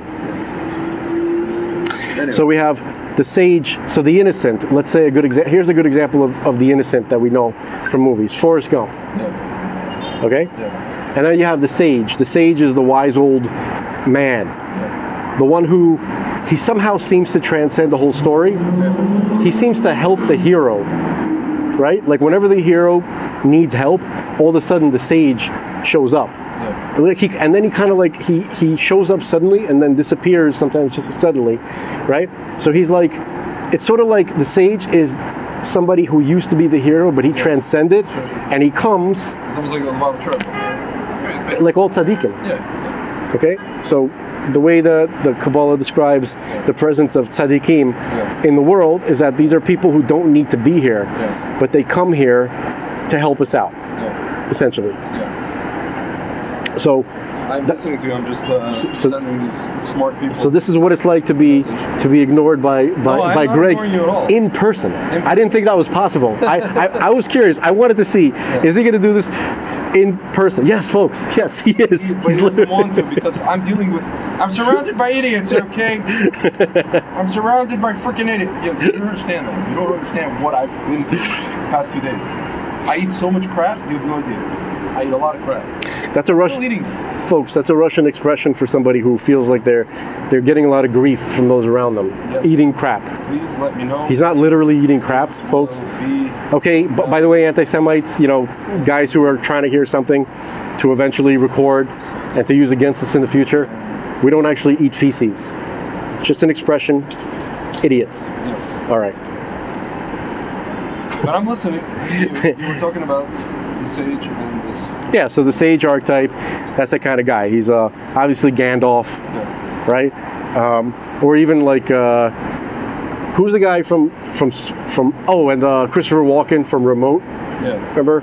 Or Chevy Chase from Hot Tub Time Machine. These are all kind of goofy, like versions of it. Yes. Okay. Or Chevy Chase from Bagger Vance. No, from The Legend of Bagger Vance. Oh my God. Right? From Not very wise. oh my God, Caddyshack. Also. Oh, Chevy Chase from Caddyshack, right? He kind of, I would say that. He's a sage. I would, but sometimes He's a sage for that Danny guy. He's a sage for the Danny guy, and also you mix archetypes because not only was he a sage, he was also the trickster and the comedian, the jester. Okay, so you could have, and the reason why that's the case is we all have these characteristics inside of us. Okay? The question is, how much is one of them going to be emphasized over the other? Yeah. Okay? That's the language that the higher, the people who consider themselves the elite use to deal with the rest of the world. In fact, that has been the case throughout all of history. Okay? People in the know, people not in the know. That is literally the distinguishing line between aristocracy. The mic's right there. And if you want to keep talking to the phone, it's not even hearing you. It just goes to show you. Steve Jobs. It goes to show you the conditioning. Yeah, the conditioning. This is literally conditioning. It's not even funny. I can't stop, folks. I'm literally, even as he's telling me, It makes you feel better. I'm still doing it. Yeah. And I'm on the other end of the line, but I'm really here. Yeah. Ignoring you, just like I ignore you. Yeah. The other things. Yeah. Nice. You know? So, by the way, I was listening to one of I think our last episode or the one before that, and you were telling me a story about about something. Yes. Okay? And then I can imagine how people listening to that would think that I spaced out, and then I tried to save myself by pretending that, like, I was trying to, like, get you to re-explain something. What actually happened was, the line broke up. I didn't hear 3/4 of what you said, but it's so annoying to keep saying, dude, I couldn't hear you, So I just wanted to see if you could, whatever, okay? I listen, folks, I listen. Reinvent the... Okay? I'm not like Greg, I listen. But anyway.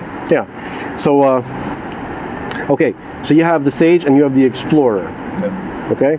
And what do they all have? Okay, so you have the innocent, the sage, and the explorer, and that has something to do with learning about freedom.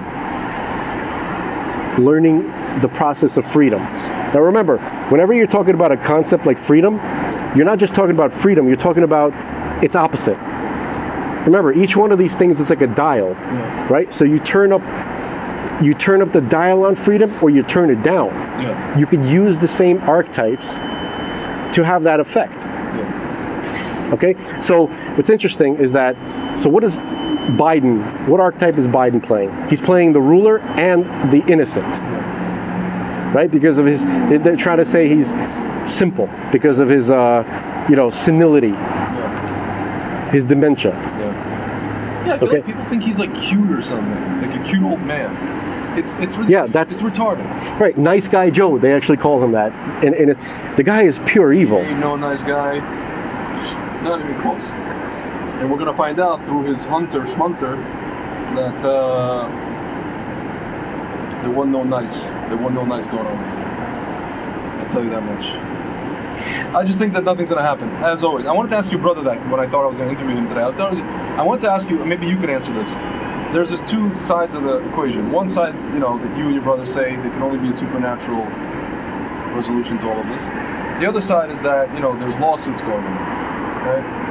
And there's things that are going to have to be, uncovered, discovery, whatever it is. They're going to find, let's say, if they find fraud, let's say with Schmeiser, people are going to be able to sue them then, right? Technically, they'll be able to sue them. But even so, let's say they get payouts and they sue and these companies pay out, nobody's going to prison, right? What do you think? Do you think someone's going to prison? Do you think there's going to be a big reveal? No, there's. We're not going to be vindicated, people like you and I, right? We're not by the law. Not by these processes. Okay? I heard Roger Stone on Alex Jones talking about the lawsuit that Trump is bringing against Hillary. That's something. Yeah, that's another. Right? So he was explaining how it's valuable both legally and as a political message. There's that. Right? That's an archetype that he's using. Okay? So, folks, I don't know if Z-Stack is kosher for Passover. If any of you are listening, please stop texting me. I don't know if Z-Stack is kosher for Passover. It's very difficult for me to get in touch with anybody. If it doesn't say it, I would assume it's not. I don't want to assume though. Like, what if I'm wrong? Right, exactly. If you're taking this to protect your life. Dude, I take this stuff for my blood circulation. They have a factory in Israel where it's kosher, but I got it from the factory here where they just don't have certification. There's no non-kosher things in it. But even if there were, Hasbe Shalom, I gotta take it. I got it from the factory in Canada. Whatever, like it's pickup nefesh, more or less. So. You know, talk to your Rav. Yeah. What if I don't have a Rav? I had a Rav. I don't have him anymore. Not because I don't like him. He just disappeared on me. There's a Rav. If I had to refer somebody to a Rav, Yeah. I would refer people So to. there's a posek. That's something like a halacha rabbi. That's something else. Correct. Yeah. That's what I meant. Yeah. Okay. I would refer people, and I hope he doesn't get mad at me, Rabbi David Fink in Israel.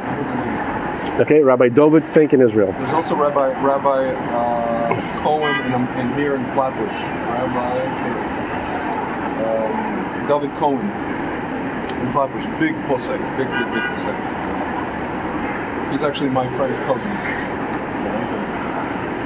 Anyway, yeah, see? Okay, so these people do exist. Okay, so what I wanted to, there's something that I'm speaking in segments, but hold on, I'm looking for something that I wanted to read. Hang on, using the phrase, carefully crafted message here. There was there we go. So there's an account on Getter called Conservative Republicans of New York State, and there's an article here on justthenews.com, and the headline says FEC finds Clinton campaign and the DNC. Yeah. Okay, Well, they find- and it says this is the only time. This is the headline, and I believe this is controlled opposition. I heard about this. Listen. Only time Hillary has been held accountable, says lawyer. Okay, so here's my response. So using the phrase held accountable when describing Hillary paying a fine is the exact opposite phrase that should be used. The quote-unquote fine that she quote-unquote paid is an in-your-face FU to the entire American people and really the entire world. Do people like what you said?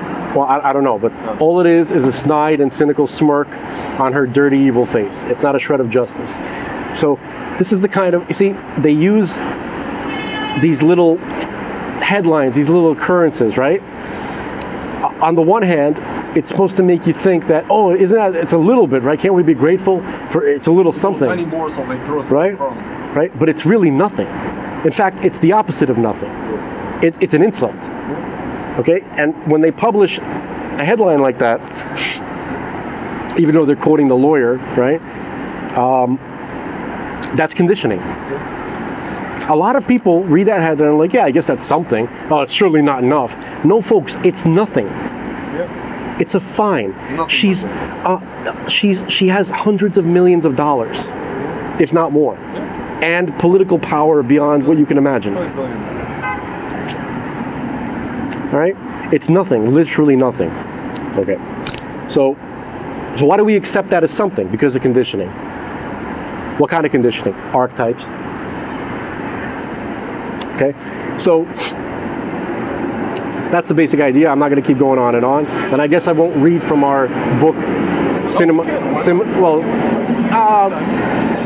well, I don't. Actually, you know what? I do have a Kindle app on my phone. Wait, which book are you talking about? I think you're talking about that book. Not that book. I was talking about cinema symbolism. You can, why not? No, I know, but I have a.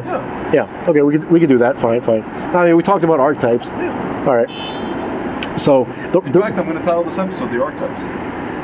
the reason why I'm reading that book is I want people to learn and to memorize, and then to now, whenever you see an advertisement, a movie, a music video, a story in the newspapers, you have to understand that you're being told the story in an archetype.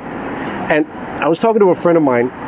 He's having some issues, whatever. I'm not going to get into it, but the solution to the issue. Is that the guy that says he doesn't like care about stuff, and you're trying to like get him to care about stuff, and he doesn't care? And it's like, I can't be bothered with this and that and the other. No, this is a different guy. No, I'm talking.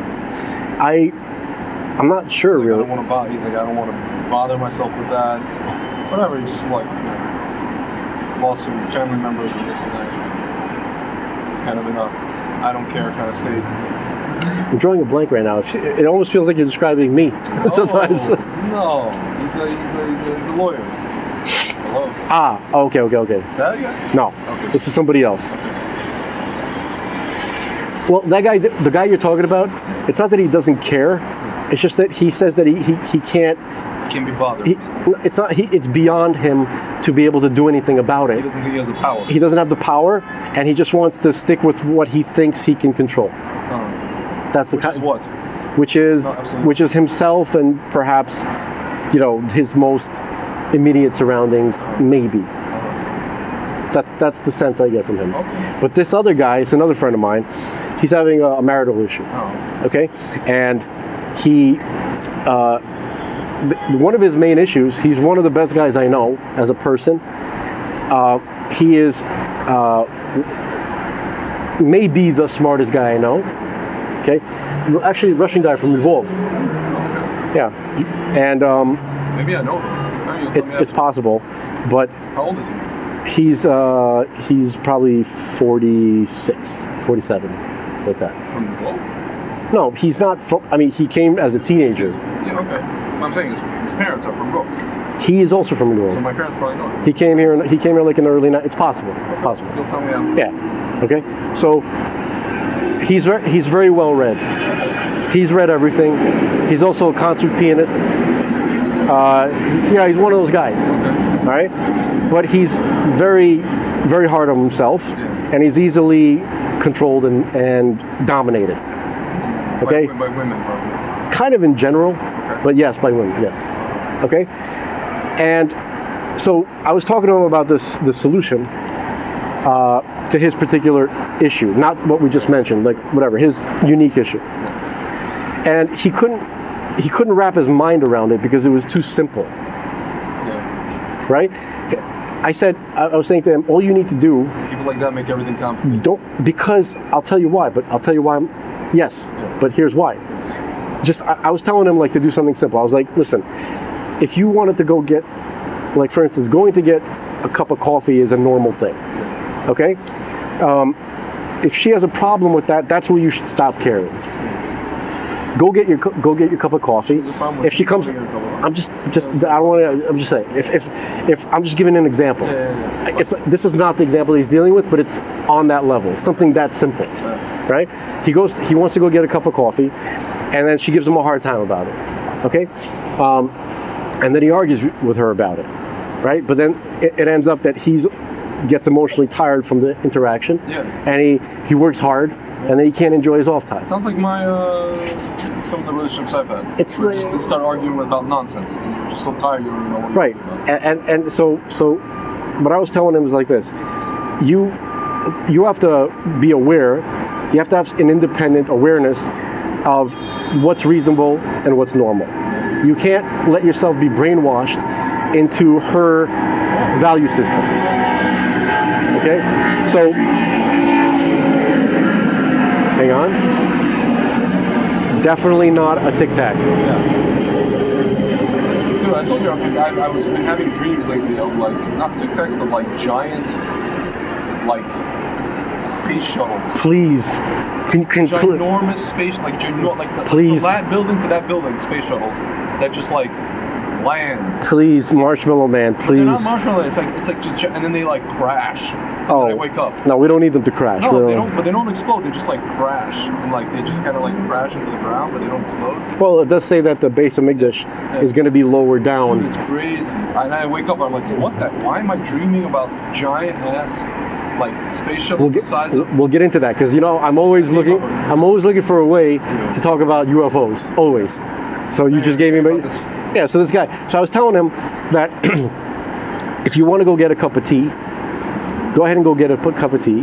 You don't need to ask her, and you don't need to talk about it. And if you come home with your cup of tea and she starts driving you crazy, you don't say a word. Just walk out. Okay? I'm not telling you to be abusive. I'm just saying that remember what normal is. Act normal. Show your kids that what normal is, and show your kids how to react to someone who's not letting normal happen. Yeah. Sure. That's it. Okay? And he couldn't wrap his mind around that simple idea because it's too simple. Because the stories that he's read, all these books that he's read, these are all art What stories. stories about what? Every What is this the reason he gives? Listen, look- Tell me what. hold on, I'm gonna get all the books that he's read, the famous, the classics, you know, even stuff like, you know, everything hoity-toity. Okay. You know, all the characters have complex archetypal stories, and there's always some kind of massive catharsis. There's some kind of major progress. The point is that when you're reading the story, you never have just a dull, you know, rote kind of like It's like redundant. It's like being nuanced. A story has to be full of ups and downs, nuances. When life doesn't match that, people have a dissonance, a cognitive dissonance. Okay? Life, in reality, if you're familiar that your expectations don't match reality because you've absorbed stories written by people who understand archetypes. No, so what I'm saying is, how is that precluding him from It's because handling the situation? because when you have to, like, I'm gonna Give me an example, I'm gonna give me an example of the story and give me an example like what he's So trying to basically- emulate so- as opposed to being normal. okay, so why? Let me explain it in my way. I hear your question. Just give me a chance. It's going to be long-winded, but we know this. No, it's fine. Okay. A boxer has a boring life. Okay. If you just think of, you know, go on YouTube, look at Mike Tyson's training regimen. Yeah, it's very boring. All of them are like that. His is boring, the most boring of all. But The only thing that's exciting is because he's a hard puncher, and it's just exciting to see him no, he is way more than a hard puncher. like beyond. He is a martial arts genius. He is a something else, but that's a different conversation. The thing is, you look at his training schedule. He gets up, he runs, he does this many sit-ups, this many push-ups, throws this many punches, combinations, eats at this time, runs at that time, and then every day over and over and over again. Okay, so that's what made him a success. Okay, he studied the fight films at a certain time every day, made him a success. So that's why there are so few people like that, because not a lot of people can deal with that level of roteness, with that mundanity. with that mundanity. Most people are not comfortable with that level of mundanity because they have absorbed so many stories written by people manipulating the archetypes that their life, they can't make adjustments, healthy adjustments in their life because it doesn't match up with the story. It's almost like these girls that you know in Brooklyn who just want to emulate the dramatica All of Sex and the City. or even the Russian show, and they can't just deal with like, hey man, you just want to like hang out and like just be normal and not have this freaking elaborate whatever thing. They can't deal with it. It's like it's kind of, you're stuck in this archetypical K-hole. Yeah. You can't get out of it. Yeah. Help, I'm You know, in a it's funny, K-hole. like, I've dated a few girls who aren't like that, but their friends are. And their friends, over the course of their relationship with me and the girl, would suck them into that, convince them that, you know, that I'm supposed to behave a certain way. Otherwise, if he doesn't behave a certain way, he's whatever. This is what plagues all of us Relationships. because of these archetype stories. Okay. Yeah, it's kind of like when you and I were looking for the thing from Goonies, where the guy, What's amazing? Yes. We have to talk about. We need a Goonies segment here. Yeah. What's amazing, by the way, is that, you know, the Torah talks about the archetypes too, but it talks about them in. It's more like Ishmael, Yitzhak. No. Here the archetypes are Arachanpin, the Partzufin, right? Zeranpin, Abba. Okay, so Arachanpin, Abba, Ima, Nukva. I'm sorry, Zeranpin and Nukva. Yeah. Okay, these are like the four central. Okay, like you have Abba, Ima, Zeranpin, and Nukva. It's obvious where Jung got the basic premise for his archetypes. Okay, so Abba, we're going into the Sphirot right now. Can I ask you a question? Do you think Jung knew that the Sitra Achra, these scumbags, were going to take his stuff and run with it? I really just, I don't. I want to brush up more on. He knew about the Sitrach, he knew who these people were. He knew about all the. I think that I think that he was a mystic, and I think that he was a righteous Gentile. Yeah. And I think that he had a grasp of the truth, and I think he wanted to give us the tools, but he didn't finish. He couldn't finish his work, or he couldn't. The environment he was in, he wouldn't be accepted. So whatever he put out there was just taken by these scumbags, and they ran with their. Yeah, but they always knew about it. No, for sure. Each culture just had its own name for it. Just now a modern tool. Yeah, the Egyptian priesthood, aka the Erev Rav, for them, Abba and Ima was Osiris and Isis. Probably I'm just like guessing, but what's his name? The Arich Anpin was Amon Ra. Yeah. Okay, and then you have like Horus. That would be like the Zeir Anpin, and I don't know what the Nukva version of their story is. There is a version. Okay, every culture had that. Why? First of all, because it's built into us. Okay, and second of all, because it's written in the stars. Every culture, when they looked at the activity of the stars and the planets, right? When they would chart the course of planets and stars and the zodiac, they had a beautiful clear sky, folks. And this stuff was going on, and they watched. This is their TV. This was their entertainment. The actual heavens. The only thing is, that's way better than ours, because God actually told us to pay attention to the stars. Okay, so they did. Okay? They paid attention to stars, and they saw how these constellations, these horoscopes, these zodiac signs, constellations, and the planets, they would interact with each other. Somehow, what they see in the stars is what matches in their subconscious with these archetypes that they're born with. What a coincidence, huh? Every single culture. And they always basically told the same story with different names. Okay? Anywhere you go to the Mayans, they have a version of all this kind of stuff. Like the flood story with them. Yeah, the flood stories all over the place. There are universal things that the human being cannot escape from. The costumes that you put them in is a different story. And also, the primary issue is not understanding. Most of humanity does not understand, or did not understand, that all of these archetypes are really just one. They all are united with one being. These are just emanations, expressions of the one God, of the creator of the universe. These are different personas that he uses to communicate with us. Why those particular ones? Because he created us in the image of those personas. And he acts out in the form of those personas how he wants us to relate to each other. Okay? So you have the mother and the father and the child. Okay? Every single culture has a version of each one of these archetypes, one of these personas. Okay? And so from the Torah's perspective, when you're observing these personas, whether in your, as Jung would say, the unconscious, which really means the heavens. That's just his way, psychobabble term for saying the heavens, right? He doesn't know where Jung didn't have an explanation for where this supposed unconscious exists. Yeah. He just gave it this blanket term to make it sound science-y. No, but he didn't say that in his academic work. Oh, he didn't give an explanation. He had it for himself. He had it for himself, but that's not an explanation he offered. Yeah. Okay? To the stiffs. Yeah. Okay? To the muggles, to the civilians. Right? So basically, you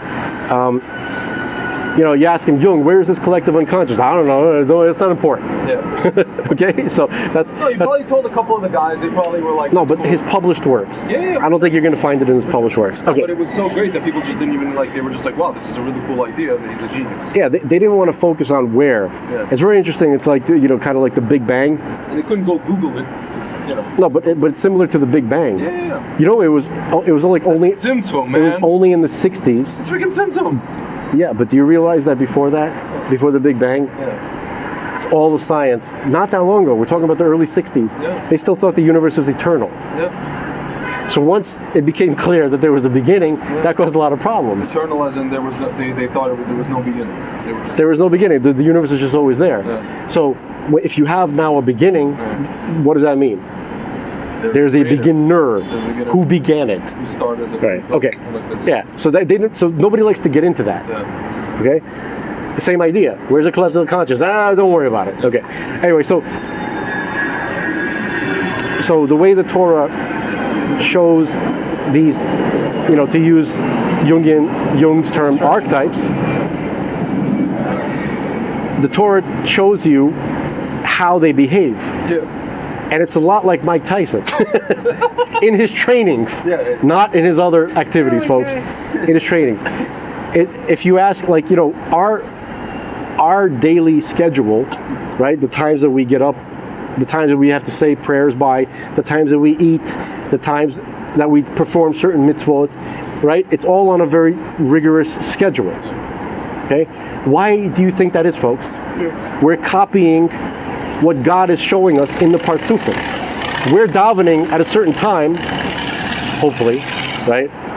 Ideally, because Zeranpin is davening at a certain time. Yeah. Okay? Yes, God, he prays, like God wears tefillin, folks. Yeah, sure.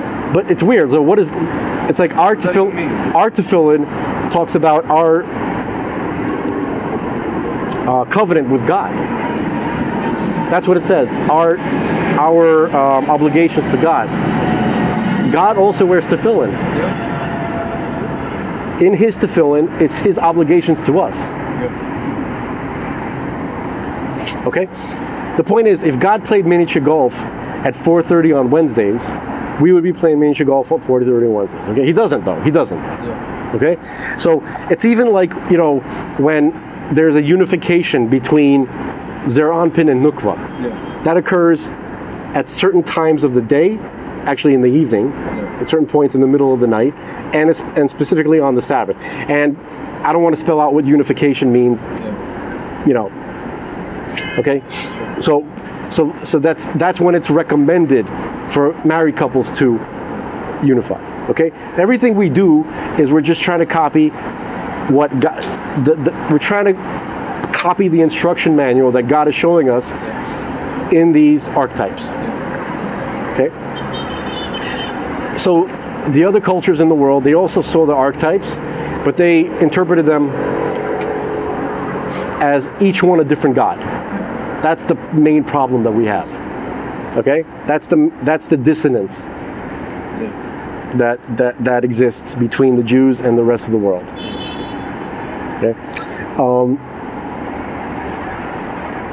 So, yeah, I think we put that. Yeah. We put that to rest. I mean, I think we spoke. Yes. I'm trying to remember what the original. So here's my question, man. There's a minion at 7:40. Yeah.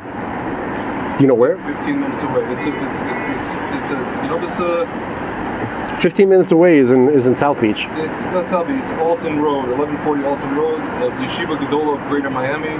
South Beach. It's That's gotta all. be That's Chabad. Alton. That's Alton. No, that's the Chabad Yeshiva on Alton Road in 11th. That's okay. So yeah, Ari, listen for me. Let's see. View details. Yes. Mincha 7. Why don't you take a Chabad of Brickell? No, Chabad. They don't have a minion. They don't have. This is the rock. Yeah, Chabad. Hold on. Chabad. It's not Chabad of Brickell. It's like the Rock Family Shul. It's called. It's a giant. Chabad Shul of downtown. Yeah. They don't. Yeah. They don't have a minion. At least not. I mean, they probably have one earlier. Minion update. All right, Mr. Goody Two Shoes Minion, let's get going. Up to you, man. I don't know. It's not. You guilt me into doing it. You put me on the spot. No. We don't. I can go tomorrow. That's how we do it. It is a big deal, you jerk. He's like, oh, it's okay, there's no problem. Sounds like my mom. No, it's not like that. It's not at all like that. This is how Jews do it, folks. That's right. All right, so I guess we can take a Oh yeah, we take a break. I could fuse these two videos together. But if I fuse these two videos together, it's gonna take forever. It's gonna be like a ton of gigabytes, as they say in Israel, on my computer. Up to you, man. Gigabytes. Right now it's. We can make this. Listen, we can make this episode 7. We could do this in 2 parts. We could do this in episode 70 and then 71, or 70 and part 1, part 2. We can film it tomorrow. I'll let you decide. You know what? Let's do the menu. Let's stop here. It's 6:42. By the time we have to go get in the car, or we could just continue it in the car. Could do that too. Do that too. I'm flexible. All right, ladies and gentlemen. We'll talk to you in a little bit. And Sorry, Facebook people. I guess this will be cut up into 2 parts. Oh no, or this will be 1 part. Whatever. All right, we're gonna head down and go pray and see if there's even a minion at all. Hopefully there is. You might want to call ahead, but Aaron. Listen, you know. Listen, how about this? If there isn't, all we're doing, we'll go like, what is it, like the beach or something like that. There's a place to walk over there, right? Sure. By Ocean Drive. All right. You want to step into the Lions Den? Nice. Let's do it. Oh my God. Oh Lord. Wait, but even at night they have this whole stuff? That's the center. No, but if we're going like there's nobody on the beach. There's on Ocean Drive. I'm talking about like there's like. Dude, park. you don't know what you're talking about. Just What's try that? walking around South Beach. It's that I know. it's not It's not feasible. It's not feasible. It's not meant for to. It's like Central Road. I don't know what to tell you. We can just drive around. We can go to dinner somewhere. We can drive to the dinner place to like 41st. It's so weird when 2 guys go to dinner. It's weird, right? Let's go get some food. Let's go get some food. We can go. We're gonna go David, and then we're gonna go to 41st. We'll go get some Shawarma. food. We're not getting dinner. We're not getting dinner. We're getting some food. And I'm not eating shawarma. I don't eat things Okay, fine. that were Oh, yeah. alive. Wait, so what are you trying to? I mean, I'm gonna go. Dude, I'm flexible. I could go. I could get food. Go to a inflation place. I What do can you- always find something to eat Fine. wherever I go. If it's kosher. If it's kosher. Yes. All right, right, ladies and then. gentlemen. We'll catch you on the flip side, and it's been real. I flip you for real. Yes. That's Fenster, remember? What's it? It's from Usual Suspects. Oh. I flip you for real. All right, guys. We'll catch you on the flip side.